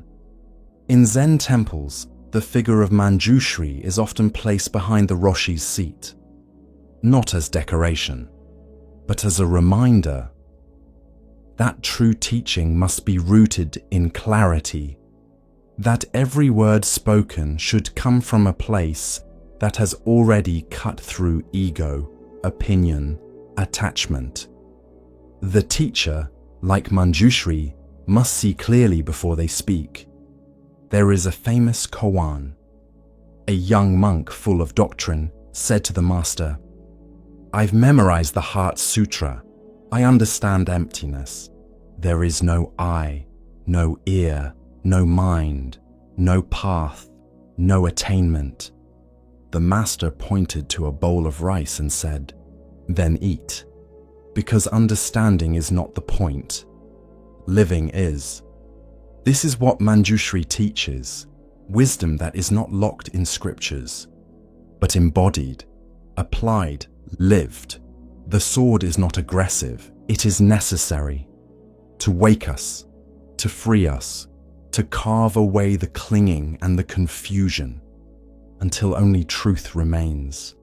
Not an idea, but a mirror with no dust. There's a story told in the mountains. A disciple sat meditating, trying to silence his thoughts. He came to Manjushri in prayer and asked, "Please cut away my illusions." That night, in a dream, Manjushri appeared. He said nothing, only lifted his sword and placed it gently on the disciple's shoulder, not to strike, but to remind him, the blade is not outside you. It is within. Commentary. Manjushri does not give you answers. He gives you the means to see for yourself. That is his wisdom, not dogma, but discernment. Not belief, but perception stripped of filter. The sword cuts two ways. It cuts through ignorance, but also through comfort. It forces us to ask, what have I built my life on? And what happens when that is no longer solid? Can I let go? Can I breathe? Even when the ground beneath me vanishes. Wisdom is not knowing more. It is needing less. It is silence that doesn't need applause. It is clarity that does not waver in the dark. It is the ability to sit in confusion and not flinch, to stand before illusion and not bow, to name what is and let go of what is not. The lion Manjushri rides is not a beast of war. It is the mind that has been tamed. The roar is no longer fear. It is the roar of reality unfiltered. The courage to face things as they are. There's a quiet danger in spiritual life. We want wisdom to feel good, to validate us, to comfort the parts of us that ache. But Manjushri reminds us, true wisdom will sometimes hurt. It will dismantle the story we've told ourselves. It will whisper, "You are not who you think you are." And if we listen, the story ends and life begins. In your own practice, the sword appears in many forms. The question you can't answer. The moment you realize you've been wrong. The teacher who looks you in the eye and says nothing because anything they say would only get in the way. That is the sword, cutting gently, so you can see clearly. You don't have to fear it. You have to wield it. In kindness, in honesty, in the decision to no longer live half asleep. When you chant, chant with the sword. When you bow, bow with the sword. When you love, love with the sword. Not to harm, but to see clearly what love is. Because love without wisdom is sentiment, and wisdom without love is cold. But together, they are Manjushri and Avalokiteshvara, and the path itself. A fisherman rose each morning before dawn. He lived at the edge of a still bay, where mist rolled in like a soft breath and the world moved slowly. Each day, he cast his net into the water. Not with force, not with haste, just one gentle sweep into the unknown. Sometimes the catch was good. Other times, the net came up nearly empty. But he never cursed the sea. He simply folded the net, sat quietly by the shore, and waited for light. One morning, as he gathered the net, he noticed something strange. Tangled in the threads was not a fish, but a stone. Smooth, dark, heavy. He tried to shake it loose, but it wouldn't budge. So he tugged, pulled, cut a thread. But the more he worked, the more tangled the net became. What once was open and fluid now clung to itself in knots. The sun rose, the tide shifted, and the fisherman sat with his hands full of threads and tension. A monk walking nearby saw him and paused. She watched for a while, then sat beside him. They sat in silence. Then she asked, "Why are you still holding the stone?" The fisherman looked down, surprised. "I don't know," he said. "It was just there. I didn't ask for it, but now I can't let go." The monk nodded slowly, then said, "The mind is like your net, and thoughts are like what it catches. Some nourish us, some weigh us down. The skill is not in holding tighter, the skill is in knowing when to let go." The fisherman blinked. He looked at the stone again, noticed its weight, its stillness, and then, without force, he simply opened his hand. The stone dropped, and in the silence that followed, the net softened. This is the teaching. The mind is always casting, always sweeping the depths of the world. And each moment, it brings something up. A memory, a judgment, a craving, a fear, a plan, a worry. You didn't ask for it, but it's there. And what you do next is the practice. In meditation, you begin to notice the stones. You sit quietly and the mind casts its net. Up come thoughts, endless, streaming. Some small and harmless, some sticky and sharp, some heavy and loud, and the habit is to grab them, to pull them closer, to replay the argument, to solve the unsolvable, to panic over the future, to narrate the self. But the teaching is simple. Open your hand, let it drop. Return to the breath, again and again. This is not avoidance. It is freedom. It is not denial. It is discernment. Because not every thought deserves your grip. Some are just passing fish, some are driftwood, and some are stones that were never yours to carry. The mind wants to collect, wants to store, wants to turn everything into me and mine.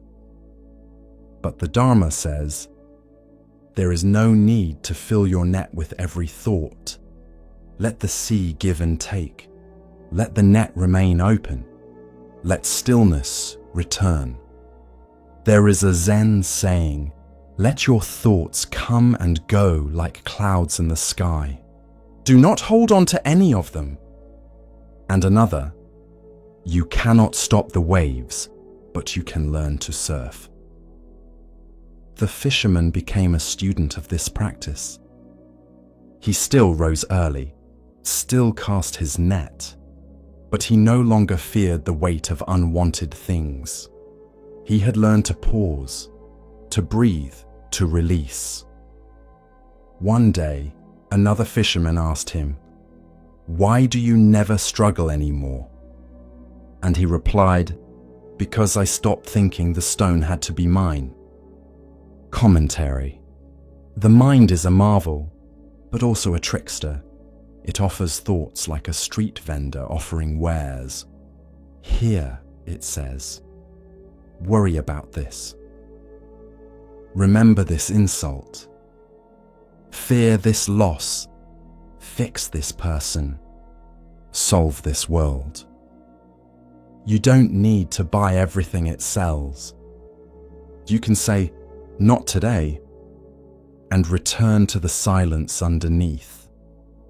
This parable teaches non-attachment to thought, not by suppression, but by seeing clearly, this is just a stone.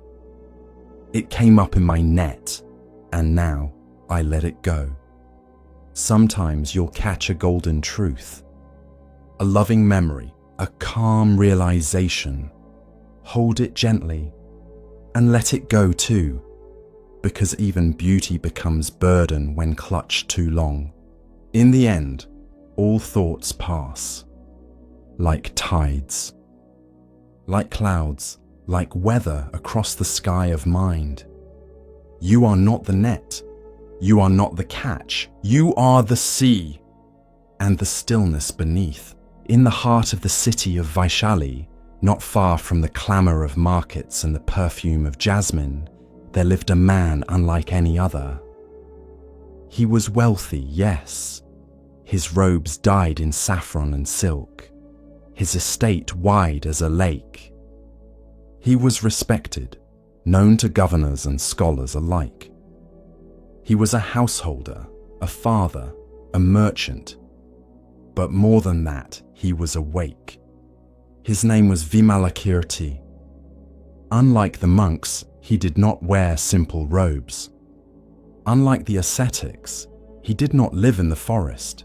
He lived in the world, but not of it. He walked through noise with the silent mind. He moved through illusion without being caught. And so his teachings were sharper than sermons. His presence, more disruptive than thunder. One day, it was said that Vimalakirti had fallen ill, not from weakness, but from compassion. He had taken on the sickness of the world so others might awaken.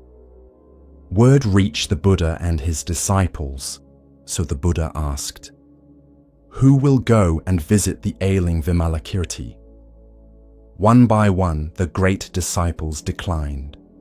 Shariputra, Maudgalyayana, Ananda. Each said, "Master, I cannot. I have debated Vimalakirti before, and I was humbled." Because this layman, this non-monk, non-official, had a clarity that even the great arhats could not match. His words undid your logic. His questions pierced through pride. He was kind, but unshakably sharp. At last the Buddha turned to Manjushri, the bodhisattva of wisdom, and Manjushri, without hesitation, said, "I will go." So Manjushri entered the city, accompanied by heavenly beings, monks, and devas. He found Vimalakirti reclining on a simple bed beneath a flowering tree. His eyes were calm, his illness invisible, his presence unmistakable. Manjushri bowed. "Venerable one," he said, "how should a bodhisattva view the world?" A simple question. And Vimalakirti answered not with poetry, but with paradox.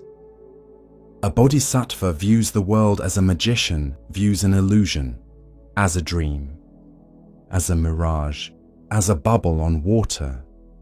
Manjushri asked again, "What is the root of this illness?"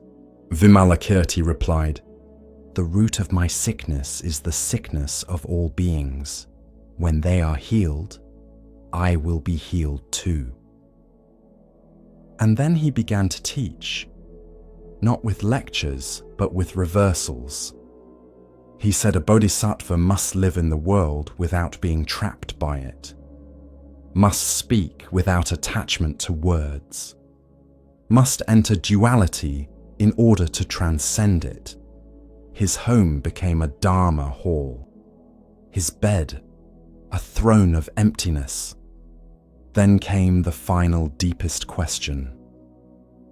Manjushri asked, "What is the ultimate teaching of non-duality?" One by one, the assembled bodhisattvas gave answers, each profound, each poetic. They spoke of emptiness, of no birth and no death, of neither here nor there, of neither self nor other.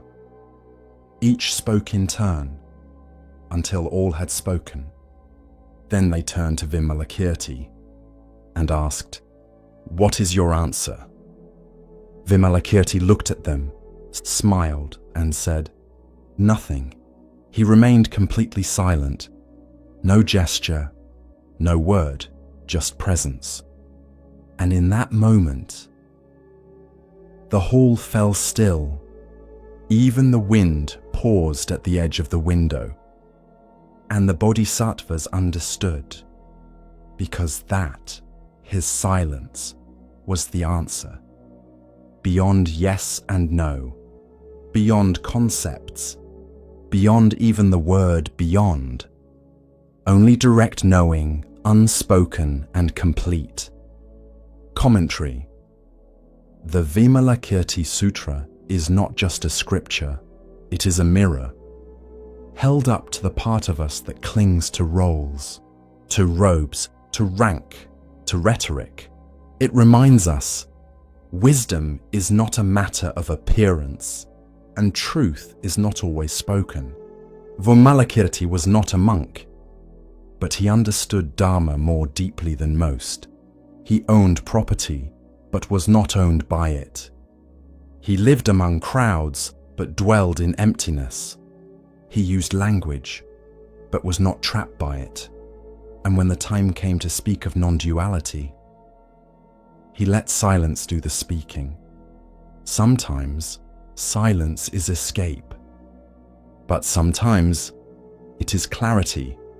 not a refusal, but a revelation.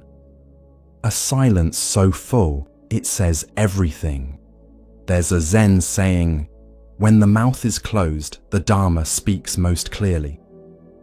This is what Vimalakirti embodied, the wordless transmission, the truth beyond fingers pointing to moons.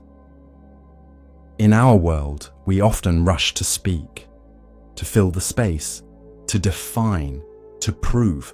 But Vimalakirti teaches, when we stop grasping, when we stop arranging words like armor, what remains is presence. The silence was not empty, it was alive. It was not passive, it was the roar of no self. It dismantled even the idea of someone giving an answer, and left only this. You don't have to be a monk to wake up. You don't have to renounce your life. You have to see through it, and then live with depth, with clarity, with compassion, from within the illusion, while no longer fooled by it. Vimalakirti's room is still here. Every moment you stop trying to win the argument, every time you stop needing to prove you're wise, every time you rest in the space before thought, you are sitting beside him, and you are silent too. As we drift deeper into the still waters of Zen, a quiet teaching begins to rise, one that speaks of clarity and of value not always seen. Listen gently now. The next story begins. At the corner of Maple and Fifth, there stood a little cafe that never advertised. No neon signs, no digital menus. Just a chalkboard easel that read, "Come in, breathe, sip slowly." Inside, the scent of cinnamon and ground espresso lingered like an old song. And behind the counter moved Raya. She didn't move quickly, not because she was lazy, but because every motion mattered. Scoop, steam, pour, wipe. A rhythm of care, repeated hundreds of times a day. Customers noticed. They came stressed, hurried, multitasking, but left quieter. Because somehow, even in the rush of morning lines, Raya made you feel like time had paused. She wore no uniform, only soft linen aprons and a tiny brass bell around her wrist. It didn't jingle constantly, just gently when she turned or wiped the counter or placed a mug just right. A small sound, but intentional. One day, a man asked her, "What's the bell for? Aesthetic?" Raya smiled. "It's a reminder," she said, "to return to the moment." The bell had come from a monastery in Korea, a gift from a traveling monk who had passed through one rainy morning, soaked to the bone, but smiling like the clouds had kissed him. He'd ordered chamomile tea, sat for an hour, said nothing, and when he left, he gave her the bell. "For your practice," he had whispered. At first, she didn't know what he meant, but over time, she came to understand. Every chime was a callback, back to the steam rising from the milk, back to the texture of ceramic under her fingertips, back to the presence of the person in front of her. One regular, a nurse named Ellie, used to joke, "You're the only person who can make caffeine feel calming." Raya just laughed, but she knew why. It wasn't the coffee, it was the attention. The Buddha once said, "When walking, just walk. When sitting, just sit. Above all, don't wobble." Raya lived that. In a world addicted to wobbling. One afternoon, a man burst in, frantic. His phone had died. He was late for a pitch. He spilled his order twice in his rush. But Raya didn't scold. She simply placed the cup on the counter slowly. Her bell chimed. He paused, looked up. And in that pause, he breathed. It lasted only a second, but it was enough. Presence doesn't need hours. It needs moments, noticed fully. Years passed. The cafe stayed small, never franchised, never changed hands, but its walls soaked in thousands of quiet returns. One morning, Raya didn't show up. A handwritten sign appeared. Back in 3 days, practicing stillness. Customers waited, and when she returned, they smiled. Because somehow, her absence had reminded them. Even a barista needs to refill the cup. The bell still chimed, still soft, still enough. A sound that said, "You're here. Be here." In a cafe by the park, a young boy sat across from his mother. The table was small, just enough for 2 mugs, 1 half-drunk hot chocolate, and a croissant with a single bite missing. The boy had soft curls, curious eyes, shoes that lit up when he kicked his feet beneath the table. He watched his mother, hoping for her eyes. But she was scrolling, thumb steady, neck bent, face bathed in blue light. She nodded every now and then, murmured a but her gaze stayed tethered to the glowing screen. This is not a story about blame. It's a story about forgetting, about the quiet erosion of presence, and the way a moment, once missed, does not return. The boy reached into his pocket and pulled out a rock. Not a fancy one, just smooth, grey, shaped like a teardrop. He set it gently on the table, waited. She scrolled. He tapped it with a finger, rolled it in a little circle, whispered something to it. She didn't look up. The server passed by and smiled at the boy. "Is that your treasure?" The boy nodded. The mother didn't hear. Presence isn't always taken. Sometimes it is quietly surrendered. We trade it for urgency, for likes, for news we cannot change. And meanwhile, a child sits across from us, glowing not with pixels, but with life. The Buddha once said, "Do not dwell in the past, do not dream of the future. Concentrate the mind on the present moment." But the present must be chosen. It cannot shout louder than a screen. Later that day, the mother posted a photo. "Hot chocolate with my little one, coffee heart grateful." The boy was blurry in the background, looking at her. She never noticed. One day, the rock was gone, replaced by a drawing. 2 stick figures, one big, one small, holding hands. The sky above them filled with birds that looked like wide letter V's. He slid it across the table. She liked it, said, "Cute," snapped a photo, shared it instantly. Didn't ask what the birds were. Didn't ask if the smaller figure was sad. But the boy said nothing.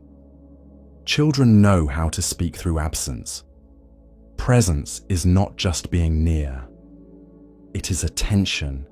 It is seeing the person across from you, as if this moment will never come again, because it won't. One afternoon, the boy stopped bringing things. No rock, no drawings, just silence. He stirred his chocolate with slow circles, watched the steam rise and disappear, watched her eyes disappear too. Then one day, the phone died. Just as she reached for it, the screen went black. The world returned. She blinked. looked around, looked at him. He stared back, wide-eyed. Hope and doubt mixed in his quiet. She reached across the table, took his hand. For the first time in a long time, he didn't pull away. They sat like that for 5 minutes, not speaking, just holding the now. When the server came to clear the table, the boy whispered, "She's back." The server smiled. "Yes, I see. Presence does not demand perfection, only noticing, only returning, again and again, like breath." Years later, when the boy was older, he would keep the old rock in a box. It would feel heavier than he remembered, not because of weight, but because of what it once tried to carry. Presence is fragile, but it is also forgiving. One moment missed does not cancel the next. The child is still waiting, not in punishment, but in invitation. And the phone. It remained in her bag the next time they came, not because she hated it, but because she finally saw the better screen, the one with his eyes. The Buddha sat beneath a sal tree where the light filtered through in flickering gold. The breeze played gently with the hem of his robe, and the scent of early jasmine lingered in the air. Around him, the monks gathered like ripples around a pebble dropped in a still pond. Quiet, present, steady. They bowed one by one and took their seats on the grass, robes the color of ochre and clay. The forest around them hummed with life, birds calling from high branches, the distant crack of bamboo, and the low murmur of wind moving through tall grass. The Buddha's eyes remained half lowered, still and soft. Then from the circle, a young monk rose. He was thin, his frame taut with discipline, but his brow was furrowed, his lips pressed with quiet unrest. He stepped forward and bowed deeply. "Master," he said, "I have studied the teachings as best I can. I rise before dawn. I recite every sutra. I memorize every verse. I follow every precept. And still, I suffer. Still my mind is troubled. I fear I've become attached to the very teachings meant to free me." He hesitated. Am I clinging to the Dharma itself? The Buddha looked upon him gently. "You remind me of a traveler," he said. "Let me tell you a story." The monks settled deeper into stillness. The forest too seemed to pause. "There was once a man," the Buddha began, "wandering through a thick and treacherous forest. The trees were close, the thorns sharp. On all sides he was hemmed in by danger, wild beasts, hunger, cries in the distance that made his skin crawl. For hours, maybe days, he pushed forward, uncertain and afraid, until he came to a wide, roaring river. On the other side, he could see sunlight falling on an open path. He saw smoke curling from a distant hut. Safety, rest, the way forward. The Buddha paused, letting the image take shape. But there was no bridge, no boat. The current was fierce. He could not swim across without being swept away. So the man worked. He cut branches, wove reeds, bent saplings into shape. With patience, sweat, and determination, he fashioned a raft, just strong enough to carry him. He clutched it tightly, guided it across the swirling water. His heart pounded with fear, but he reached the far bank, soaked, trembling, but alive.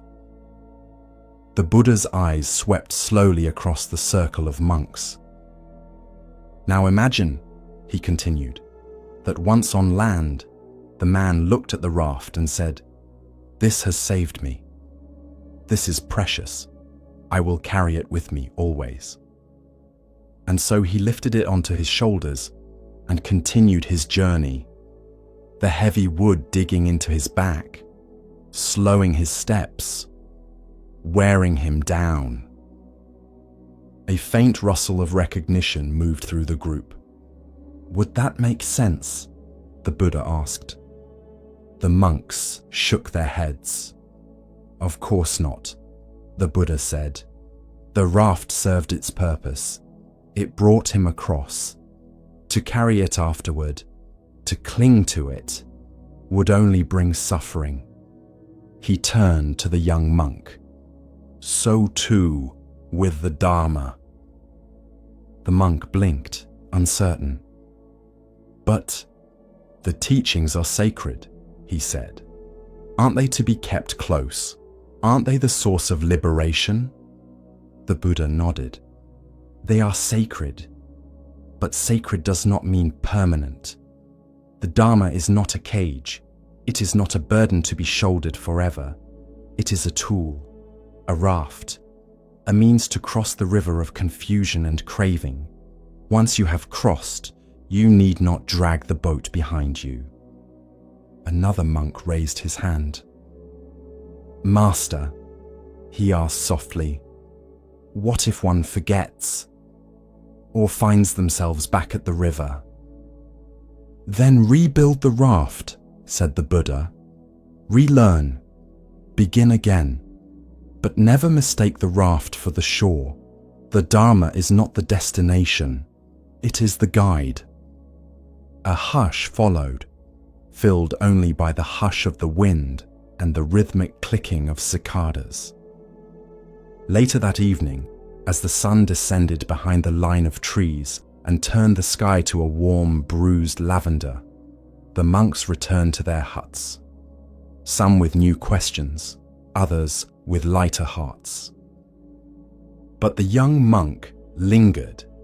He wandered to the river near the monastery, where the water curled gently around stones and reeds. He sat on the bank, knees pulled in, and listened. The moon had begun its slow rise, casting silver light across the ripples. The monk breathed deeply. He thought of the teachings he had memorized, the sutras chanted, the rules obeyed, the rituals performed. Each had been a plank, a vine, a thread in the raft that carried him across his inner storm. He remembered the fear that had driven him to this path, the grief of his father's death, the anger he once held like a fire in his chest, the shame of worldly desire. Each teaching had helped him cross some inner current, but now, here he sat, dry but weary, clutching the raft as though it were still necessary. And he saw. He had carried not just the teachings, but his pride in them, his fear of failure, his guilt for each imperfect thought, his grasping for perfection, and all of these too were rafts, built to carry him through old pain, meant to be honored, yes, but then let go. He closed his eyes. The breeze shifted. The night deepened. By morning, he rose and returned to the Buddha. He bowed low, his hands open, his heart quiet. I have crossed, he said softly, and the Buddha replied, then walk freely. No further instruction, no ceremony. Just a smile, the kind that sees without needing to explain. Because truth, like a raft, is not meant to be worshipped. It is meant to be used, held for a time, then released. And so the monk walked on, not empty, but unburdened. He still chanted, still meditated, still studied the sutras. But now he did so not out of fear, not to be perfect, but because he understood their purpose. They were not chains, they were maps, and once you arrive, you do not need the map to breathe. Years later, when a new monk came with the same question, full of guilt, clinging to rules like a man clutching driftwood, he told him of the raft. He pointed to the river and smiled. With each breath, we continue our journey through the wisdom of Zen, where the smallest stone may hold the greatest truth. Here starts the next story. In the town of Rajagaha, nestled among ridges of stone and mist, the streets curled like vines through hills and markets. Every morning, as the sun brushed gold across tiled rooftops, the air came alive with the calls of merchants, the ring of temple bells, and the mingling scents of tamarind, burning incense, and warm, sweet rice. Life here was orderly, rhythmic, a blend of mountain silence and city song. But lately, that rhythm had broken, not from plague, not from drought, but from something deeper, more primal. Fear, not fear of armies or kings, but of a creature, Nalagiri, a bull elephant so massive that earth seemed to lean under his step. Captured from the wild mountains of the north, Nalagiri had been kept in the royal stables since he was young. Once a proud spirit, free to roam cliffs and bathe in wild rivers, now he was shackled day after day, year after year. The weight of captivity grew inside him like fire trapped in stone. He grew restless, then bitter, then dangerous.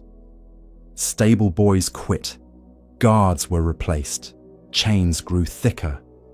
Nalagiri's cries echoed through the stone halls like thunder rolling through empty skies. The people of Rajagaha whispered that madness had taken him, but not all feared him. One man saw an opportunity in that rage. Devadatta, the Buddha's cousin, a monk by appearance, but a storm beneath the robes, jealous of the Buddha's calm, his followers, his truth. Devadatta sought power, not peace. And when his teachings could not rival the Buddha's, he plotted instead. He went to King Ajatashatru, young and proud, his rule still soft around the edges, and he leaned close.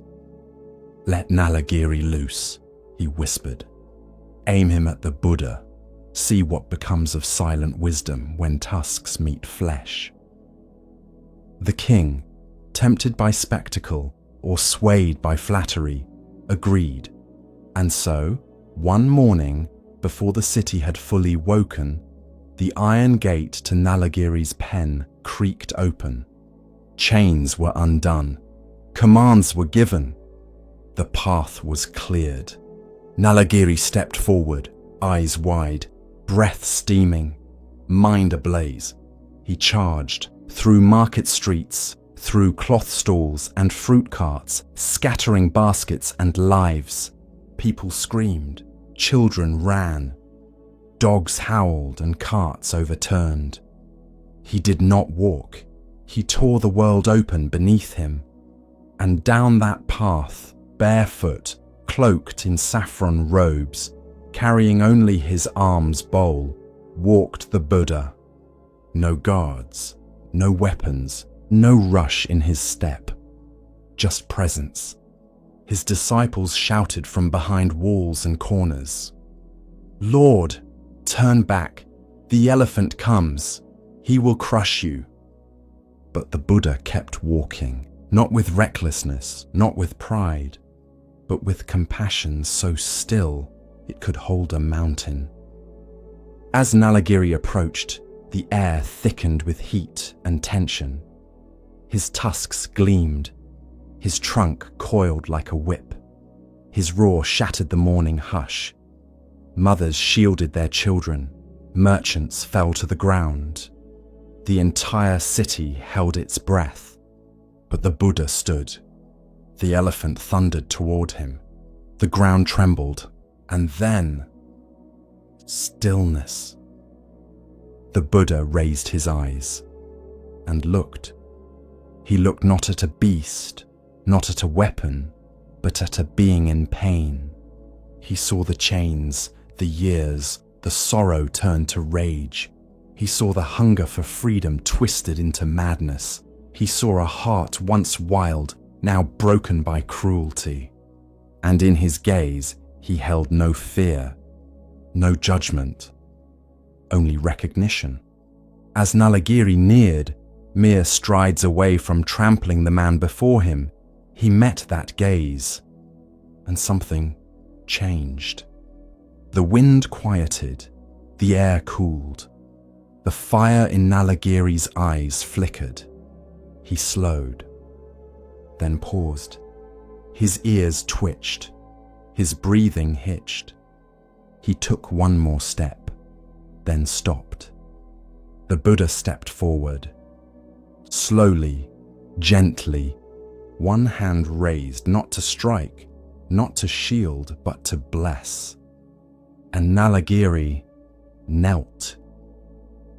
He folded his legs beneath him, lowered his head like a branch under rain. A great groan, half sigh, half sorrow, escaped his chest. And there, in the middle of the street where rage had once ruled, the Buddha placed his hand on Nalagiri's brow, not with domination, but with presence. And the elephant wept. Tears pooled beneath his eyes, streaking down the folds of his face, darkening the dust. His trunk coiled softly around the Buddha's arm, no longer as a weapon, but as a gesture of surrender. The city watched in stunned silence. The same elephant who shattered stone fences and snapped trees now sat like a disciple at the feet of peace. Devadatta, watching from the shadows of a colonnade, said nothing. His plot, like a snake uncoiled, had slithered away, not with defeat by force, but by a truth too gentle to resist. Later, when the sun rose fully and the city slowly exhaled, Nalagiri returned to the royal grounds, but no longer was he led by whip or chain. He walked slowly, willingly, like a monk returning from alms. The Buddha returned to his seat beneath a banyan tree, his bowl untouched, his robe still bright. And the people came. They came not to celebrate a miracle, but to understand a lesson. They asked, "How did you stop him?" And the Buddha replied, "Anger cannot be conquered by anger, but by love alone. Fear cannot be silenced by force, but by understanding. The wildness in others is often the cry of suffering, not wickedness." And so it was taught that true strength is not in the fist, not in the sword, but in the heart that stays open in the face of danger. The tale of Nalagiri passed from lips to scrolls, from scrolls to temples, from temples to time itself. Children would ask their mothers, "Is it true that the Buddha tamed the elephant?" And they would answer, "Yes, my child, but not with magic, with seeing. Seeing the pain in others, seeing the fear beneath fury, seeing the being behind the mask, and meeting it with love." Nalagiri lived out his days not as a beast of burden, but as a gentle giant, offering rides to children, watering temple gardens with his trunk, and standing calmly when the monks recited sutras beneath the trees. It is said that when he died, the earth grieved gently, and his spirit rose unchained. Some believe Nalagiri was reborn in a heavenly realm. Others say he was reborn among the disciples. But all agree on this, that in the still gaze of one awakened man, an ocean of rage was calmed. Not by war, but by peace itself. She never meant harm. She only passed on what she heard. A whispered comment here, a raised eyebrow there, a half-finished sentence passed along like a secret prayer. Her name was Sister Nima, young, lively, kind mostly, but her words moved quickly and quietly unraveled the thread of trust inside the temple. At first, it was small. She meditates longer when people are watching. They say the head cook isn't really vegetarian. I heard the abbot used to be married. No malice, just conversation, just sharing. But soon, monks began to turn away from each other in the corridor. Silent meals grew tenser. Chanting lost its rhythm. Smiles stiffened at the edges. No one named the cause, but it lingered, like smoke with no fire. One afternoon, the abbot asked Sister Nima to join him in the garden. The plum trees were beginning to blossom, delicate petals stirring in the breeze. He held a small bag in his hand. "Walk with me," he said gently. They walked in silence down the path that circled the temple grounds. After a while, he opened the bag and began to scatter chicken feathers along the way. Sister Nima tilted her head. "Why are you doing that?" The abbot didn't answer. When they returned to the garden, he handed her the empty bag. "Now," he said, "go and collect them all." She blinked. "But the wind's taken them. They're scattered everywhere." He looked at her and said softly, "So too with your words." That night she wept. This is the story of speech and consequence, of how sound can build or destroy. Commentary. In Buddhist practice, right speech is one of the Eightfold Path's pillars. It sounds simple, but it is one of the hardest, because words don't vanish when we stop speaking. They ripple, they stain, they take root in someone else's mind, sometimes forever. Sister Nima did not speak with cruelty, but neither did she speak with care. And in that space, in the absence of intention, harm took hold. We often forget how powerful language is. A word can lift someone from despair or push them over the edge. It can invite reflection or ignite shame. Words are not just air. They are actions. They build worlds. There's a Zen saying, "Speak only if it improves upon the silence." Sister Nima filled silence with curiosity, suspicion, drama, and the silence grew quieter, but colder, until no one trusted what they didn't hear. The Buddha once said, "A person is not wise because they speak much. A person is wise when they speak what is true and what causes no harm." That is the gate of right speech. Is it true? Is it necessary? Is it kind? If it fails even one, it's better to let it drift away like a feather on the wind. After that night, Sister Nima changed. She stopped repeating what others said. She listened more, spoke less. When she did speak, her words came slowly, like water poured from a clean bowl. The monks began to look at her differently, not because she had become wise overnight, but because she was watching herself now, watching what she left behind in others when she spoke. And over time, trust returned to the temple. Not because of a sermon, not because of a rule, but because one person saw the feathers scatter and chose to stop scattering more. So speak with care. Speak like you're building something with your breath. Because you are. Every sentence is a seed, and whether it blooms or bruises is up to you. In a small temple nestled between pine trees and fog, there burned a single candle. It was placed each morning in the center of the meditation hall. No glass shield, no tall holder, just a quiet flame in a shallow dish. It flickered gently as monks came and went. It was not large, not dazzling, but it was always there.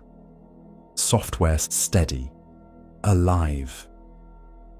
One morning, a gust of wind swept through the open window. The flame bent low, danced wildly, then steadied, then bent again. A novice sitting nearby grew anxious. He reached to close the window, but the old teacher touched his arm and whispered, "Wait, let it breathe." The flame, though small, did not go out.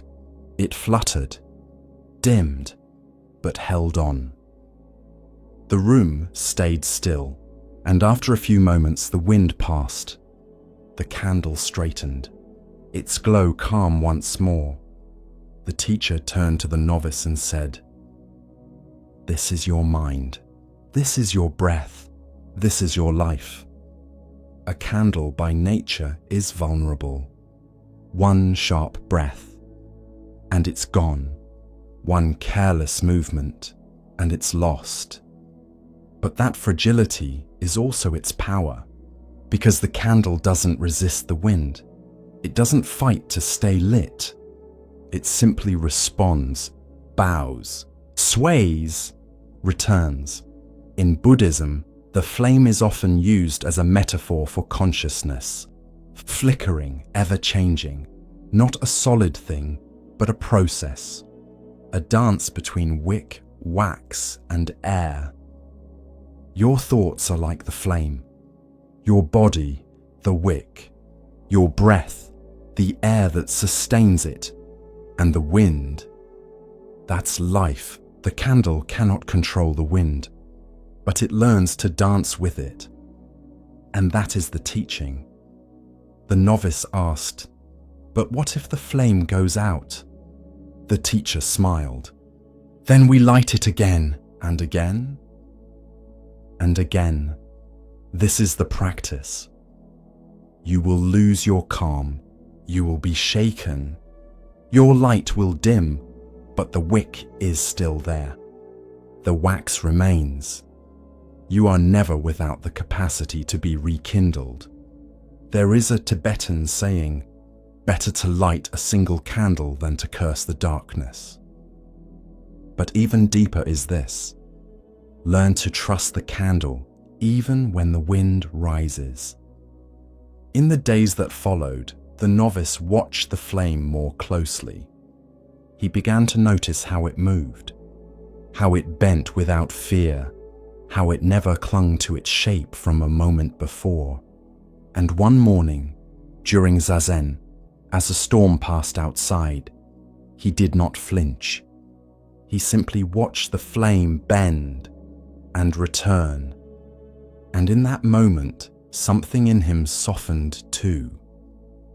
This is what meditation teaches, not how to still the wind, but how to let the flame bend without going out, how to meet life's changes with grace, how to stop fearing your own flicker.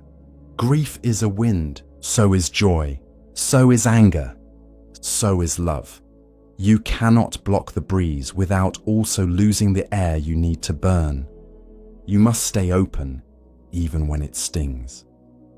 Especially then, commentary. The Candle and the Wind is not a story about fragility alone. It's about resilience without resistance.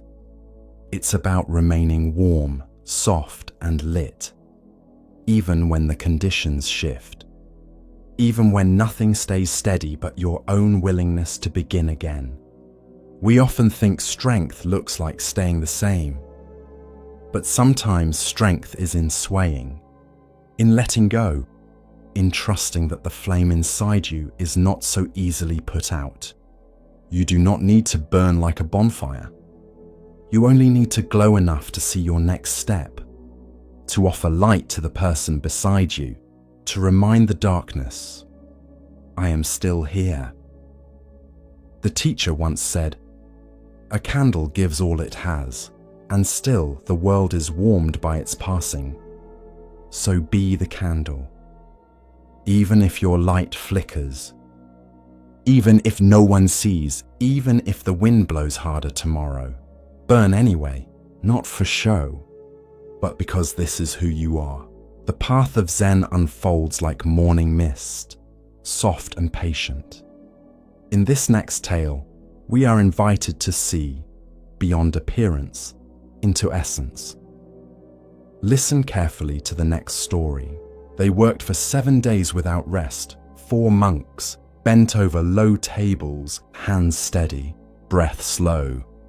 Grain by grain, they placed colored sand onto a wide wooden platform, creating a mandala of breathtaking beauty. Circles inside circles, lotus petals, Buddhas seated in calm symmetry, tiny bridges crossing into sacred realms. It was more than art, it was a world. And they built it, knowing it would not last. Villagers came to watch, children gasped, old men wept. Even travelers paused on their way to market, drawn in by the silence, the precision, the colors blooming under careful fingers. Each night, the monks covered the mandala with a cloth. Each morning, they returned to their posture, like time itself had been paused. Not one grain out of place, not one breath wasted. On the 8th day, the abbot arrived. He walked around the mandala in silence, once, twice. Then he bowed and said only 4 words, "It is time now." One of the monks picked up a long white feather. He reached toward the center of the mandala and drew a single line through it. The design fractured instantly. A second stroke, then a third. The patterns dissolved. The colors blurred. What had taken a week to build unraveled in minutes, like a dream returning to mist. Some gasped, others cried, but the monks only bowed, then gathered the sand in a simple clay bowl. They walked together to the river. With a small prayer, they tipped the bowl, and the sand returned to water, color to flow, form to formlessness. Gone. This is the story of letting go, of beauty not owned, of effort not clung to, of creation not possessed. Commentary. The sand mandala is one of the clearest teachings in Mahayana Buddhism, not because of how it looks, but because of what happens after. In the West, we celebrate permanence. We build to last. We frame art. We publish books. We try to leave a legacy. But in Buddhism, there is no permanence, only appearance, only change, only flow. The monks poured their hearts into the mandala, their care, their breath, their presence. They built it not despite its impermanence, but because of it. They knew it would vanish, and they still gave everything. That is love without grasping, effort without ego, joy without needing to possess. The act of destroying the mandala is not cruelty, it is compassion. A reminder, everything we cling to will one day dissolve. Beauty, youth, achievement, even memory. We can either mourn this endlessly or bow to it. There is a phrase in the Diamond Sutra. All conditioned things are like a dream, a phantom, a bubble, a shadow, like dew or a flash of lightning. Thus we shall view them.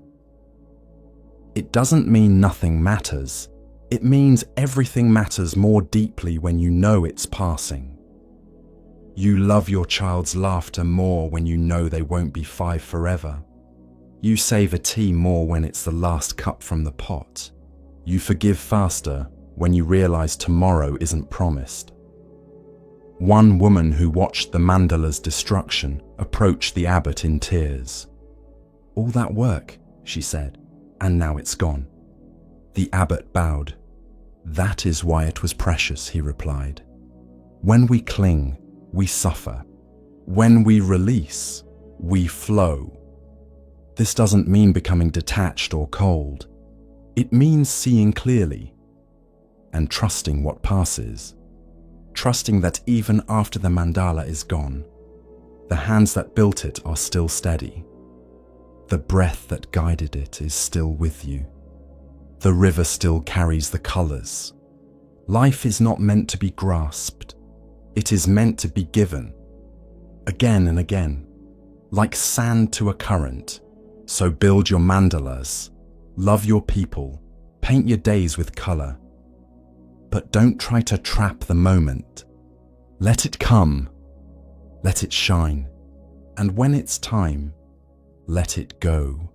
And perhaps, like the monks at the river, smile while you do. In a quiet village by the sea, there lived an old potter. His hands were calloused from decades at the wheel. His workshop was small, bare walls, a low fire, and shelves filled with cups and bowls in every stage of becoming. People came from faraway towns to buy his pottery, not because it was flawless, but because it wasn't. Each piece had a tiny flaw, an uneven lip, a swirl in the glaze, a hairline crack sealed with gold. They were beautiful, but never perfect. One day, a student came to learn. She had steady hands, a precise eye, and a longing for perfection. The old potter gave her clay and pointed to the wheel. She worked hard, every day. Her bowls were smooth, her cups symmetrical, but the old man never praised them. She grew frustrated. "What am I doing wrong?" she asked. The potter picked up one of her perfect cups and held it to the light, then gently set it down. "Nothing," he said. "It's beautiful, but it does not speak." She blinked. "Speak?" He nodded. "True beauty, whispers of time, of change, of the hands that shaped it, of the cracks that taught it to hold." Then he handed her a chipped teacup, lined with a golden seam where the crack had been mended. "Look again," he said, and she did. The crack shimmered like morning light across water. It didn't ruin the cup. It revealed it. It gave it history. It made it whole in a different way. This is the heart of the teaching, wabi-sabi, the beauty of imperfection, the quiet wisdom of things that do not last, the grace of the incomplete. In Japanese tradition, broken pottery is not discarded. It is repaired with kintsugi, a lacquer mixed with gold or silver, not to hide the break, but to honor it, to say, this too is part of the story. Buddhism speaks of impermanence, anicca, as one of the 3 marks of existence. Everything that arises passes. Everything that is born changes. Everything we love will one day break. And that truth is not meant to depress us. It is meant to wake us up. To love something fragile is not foolish. It is courageous. To drink from a cracked teacup, knowing it may not last another year, is to say, this moment matters because it will not come again. The student learned slowly. She stopped trying to make perfect pieces. She let the clay wobble, let the glaze drip, let the firing crack a rim now and then. And when it did, she filled it with gold. One afternoon, she brought the potter a cup she had broken by accident. She expected him to scold her, but he smiled. "Ah," he said, "now it begins." And together they repaired it, not to erase the break, but to bless it. Commentary: the cracked teacup is not about pottery. It is about you, about your heartbreaks, your failures, your aging skin, your tired hands, the things you thought made you less beautiful. Maybe the very things that make you most real, most whole, most you. We live in a culture obsessed with flawlessness, airbrushed images, filtered faces, words rehearsed until they lose their soul. But Buddhism invites us into a different gaze, a gaze that sees truth in the wrinkle, wisdom in the scar, grace in the stumble. You do not need to be flawless to be worthy. You do not need to hide your breaks. You only need to honor them. To say, yes, I cracked, but I learned how to hold more.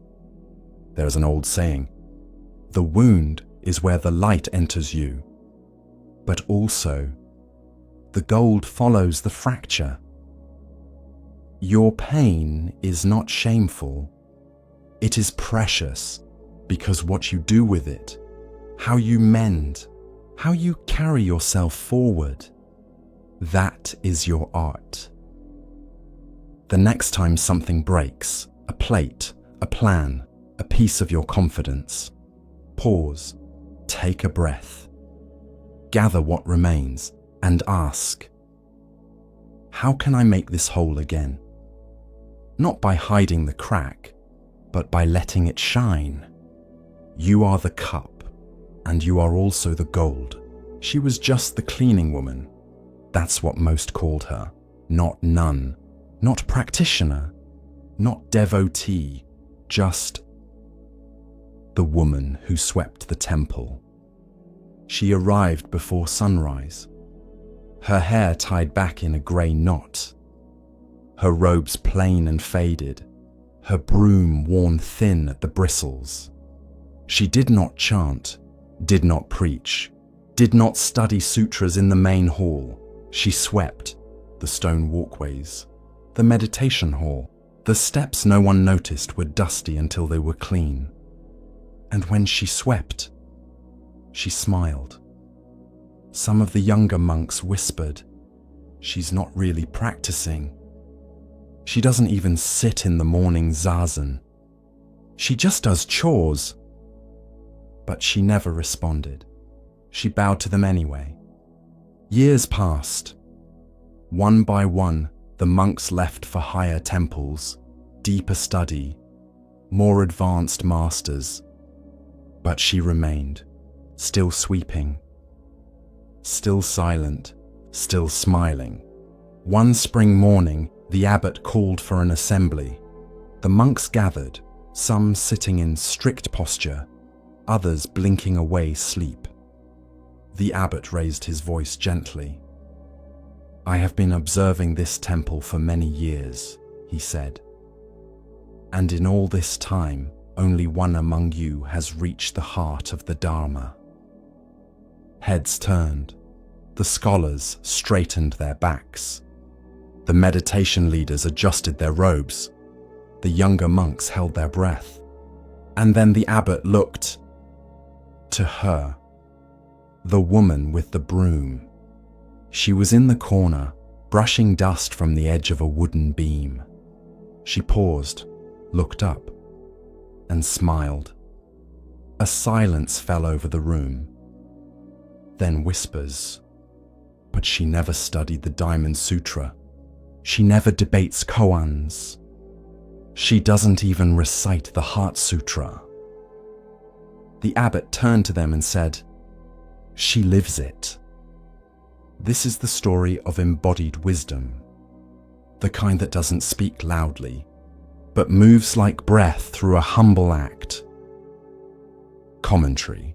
There is a great misunderstanding in spiritual life, that awakening comes only through texts, or teachers, or temples. But the Buddha taught in forests. He sat beneath trees. He pointed to rivers and mountains and empty bowls. He said, "The way is not in the sky, the way is in the heart." The woman who swept the temple did not need to talk about mindfulness. She was mindfulness. Every stroke of her broom was deliberate, every step a prayer, every breath a chant. She did not perform her devotion, she lived it. You can memorize every scripture and still miss the truth. You can quote the sutras and still live with bitterness. But you cannot sweep the floor with love for 30 years and not be changed. The Dharma is not performance. It is not approval. It is presence. Many monks seek truth like a prize. They strive. They compare. They seek recognition. But the woman who swept the temple had no audience, no ambition, only a broom, a path, and her attention. That is enough. That is more than enough. There's a Zen saying, "Before enlightenment, chop wood, carry water. After enlightenment, chop wood, carry water."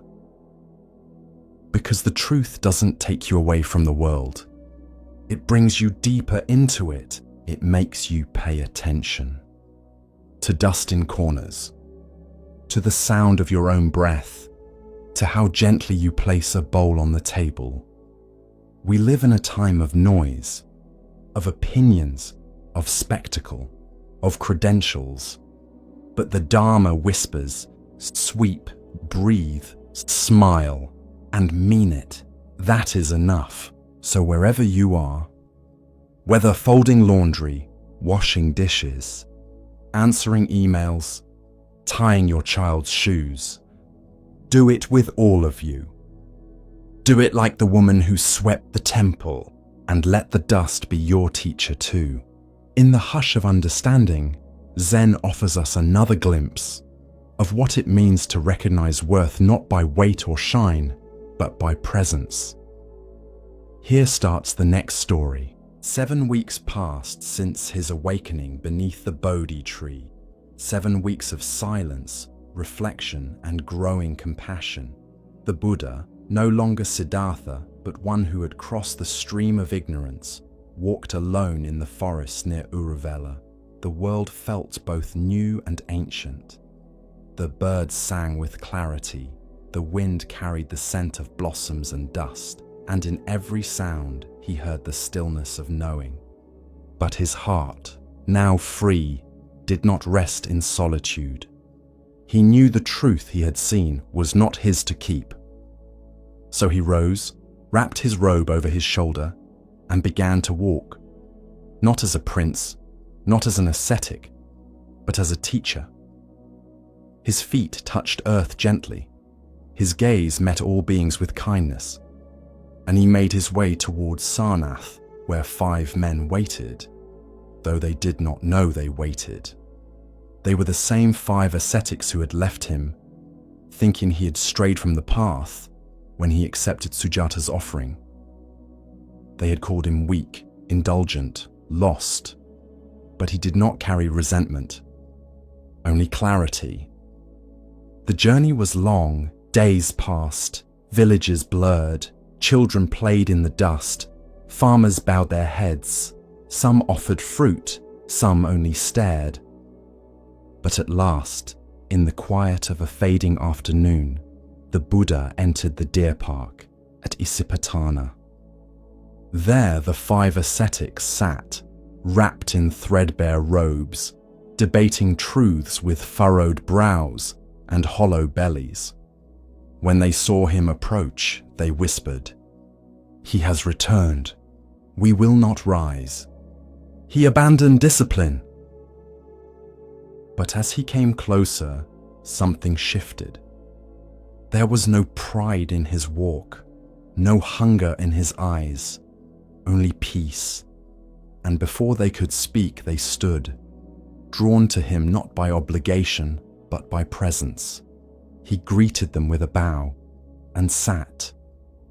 Under the dappled shade of sal trees, the Buddha began to speak.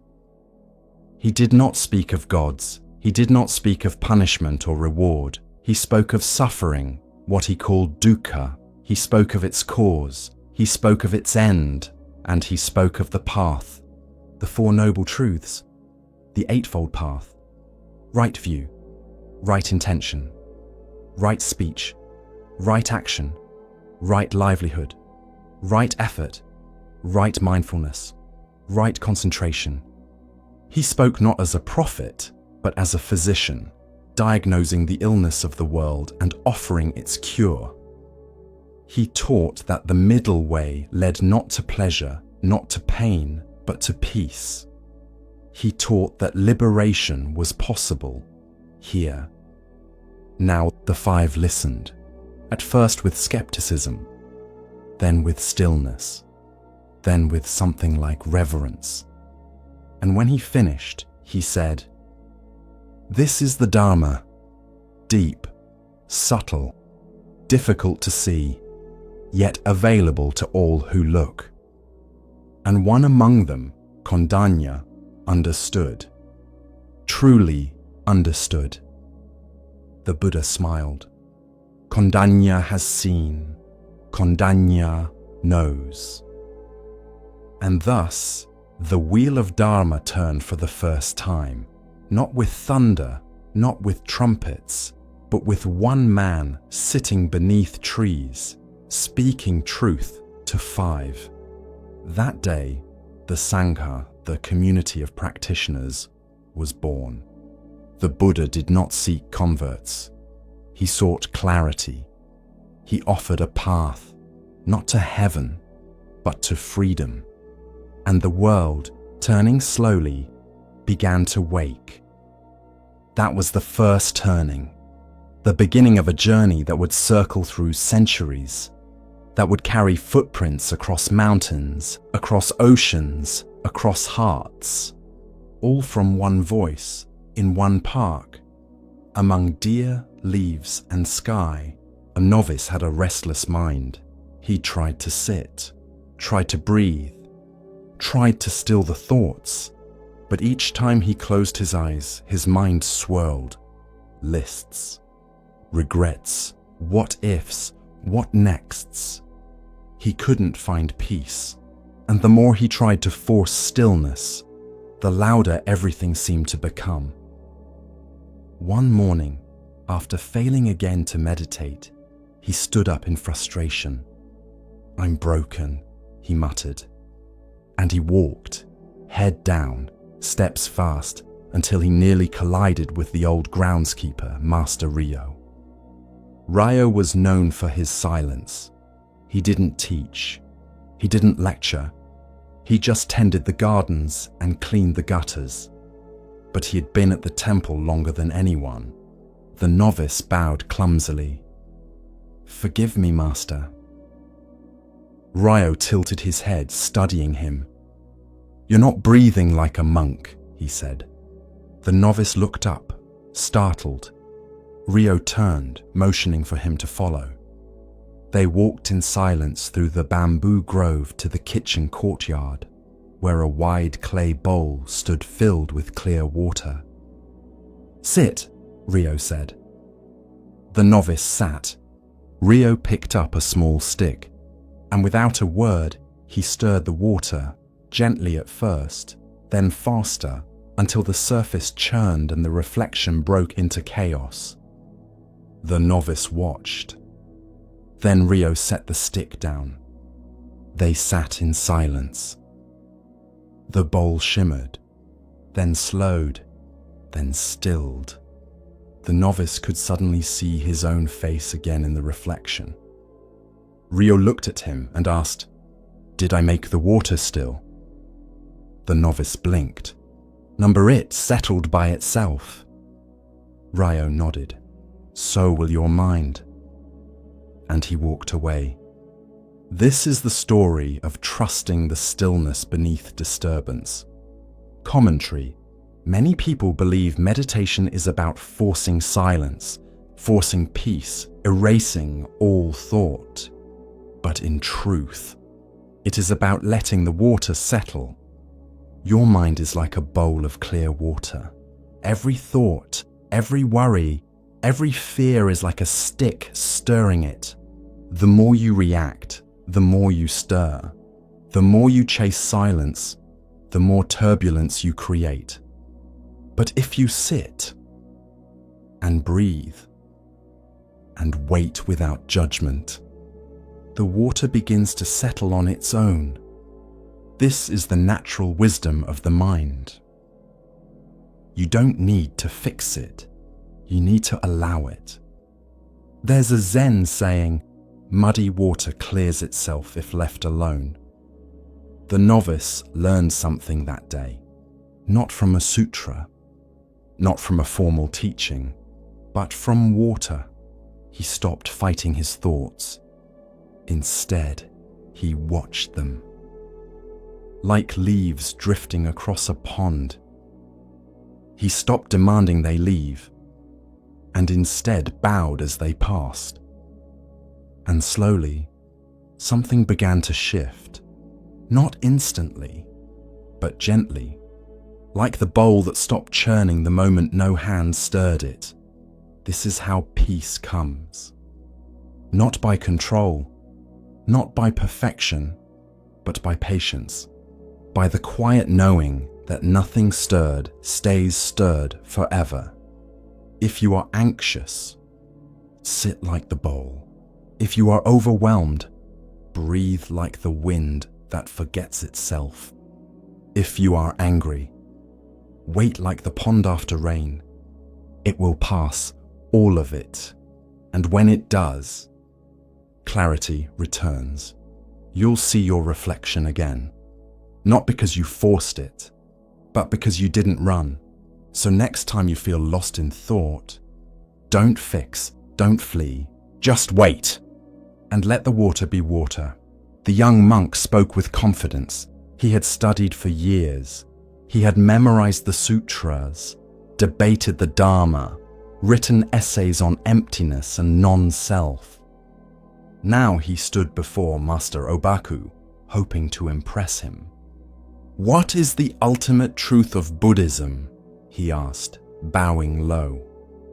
The question was polished, prepared, even reverent. But Obaku said nothing. Instead, he stepped forward and shouted, loud, sudden, like thunder cracking a still lake. The monk stumbled backward, heart racing. His thoughts vanished. His pride scattered like startled birds. And for a moment, just one brief, breathless moment, his mind stopped. No questions, no answers, just space, raw and awake. That was the lesson. A shout. Not of anger, but of compassion. Not to belittle, but to break. To shatter the walls of thinking that separate seeker from truth. In the Zen tradition, this is known as katsu, a fierce cry. A single wordless eruption that pierces through the mind's constant noise. Obaku used it like a blade, not to wound, but to cut away illusion, to jolt the student out of the fog of thought.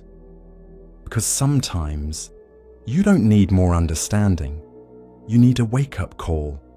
Think of a dream. You're walking through it, believing it, responding to it. Then someone shouts your name. You jolt awake and realize none of it was real. Obaku's shout was like that, not a teaching, a waking. Years later, the monk returned. He bowed before Obaku and said, "I finally understand why you shouted."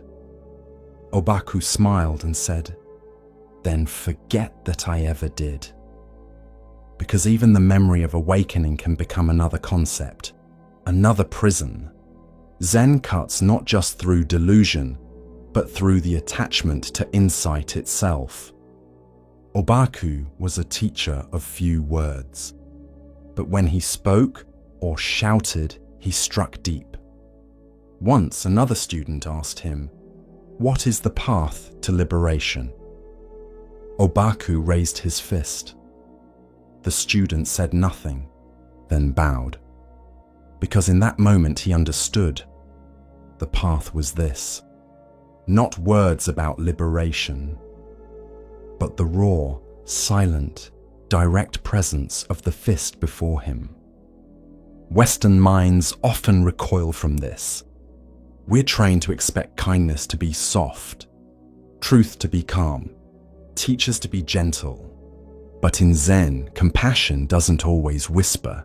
Sometimes it roars, because the cage of the thinking mind is strong, and it takes a powerful noise to break it.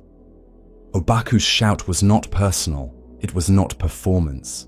It was pure action, free from hesitation, free from agenda. A sound that came from no self, and landed in the heart like a bell. Another story is told. A monk was dozing off during meditation. Obaku walked behind him, raised his staff, and struck the ground beside him, hard. The monk jolted upright, eyes wide. The master said only, "If you sleep through life, you will dream of Zen, but never wake to it." The monk bowed. He never fell asleep in the hall again. These moments are not cruel. They are kindness without comfort, because comfort can lull us into dreaming. But Zen is the practice of waking, again and again, until waking becomes your natural state, until presence is all you need. Imagine someone drowning in shallow water. You don't throw them a book about swimming. You pull them up, sometimes roughly, but always with love. That is Obaku's shout, a hand reaching through illusion, grabbing you by the robe and saying, "Wake up." Commentary. Not all teachings arrive gently. Some arrive like a storm, like cold water to the face, like a sound so loud it shakes the thoughts out of your spine. Because truth is not fragile. It doesn't need to be whispered. It just needs to be heard. And often the most compassionate thing a teacher can do is stop trying to explain and simply interrupt. Interrupt the story. Interrupt the me. Interrupt the years of polite ego dressed up as spirituality. Obaku knew this. He wasn't teaching Buddhism, he was teaching freedom. And sometimes freedom begins not with understanding, but with a single sharp, sacred shout. If you walk away from Zen with nothing but quotes, you've missed it. If you remember the stories but never felt the cut, you're still dreaming. But if something within you, some soft center you didn't know you had, felt this story not as words, but as thunder, then maybe, just maybe, you've begun to wake up. As the lantern of awareness glows a little brighter, we come to a tale about seeing with more than the eyes. Let the stillness guide you now, and listen carefully to the next story.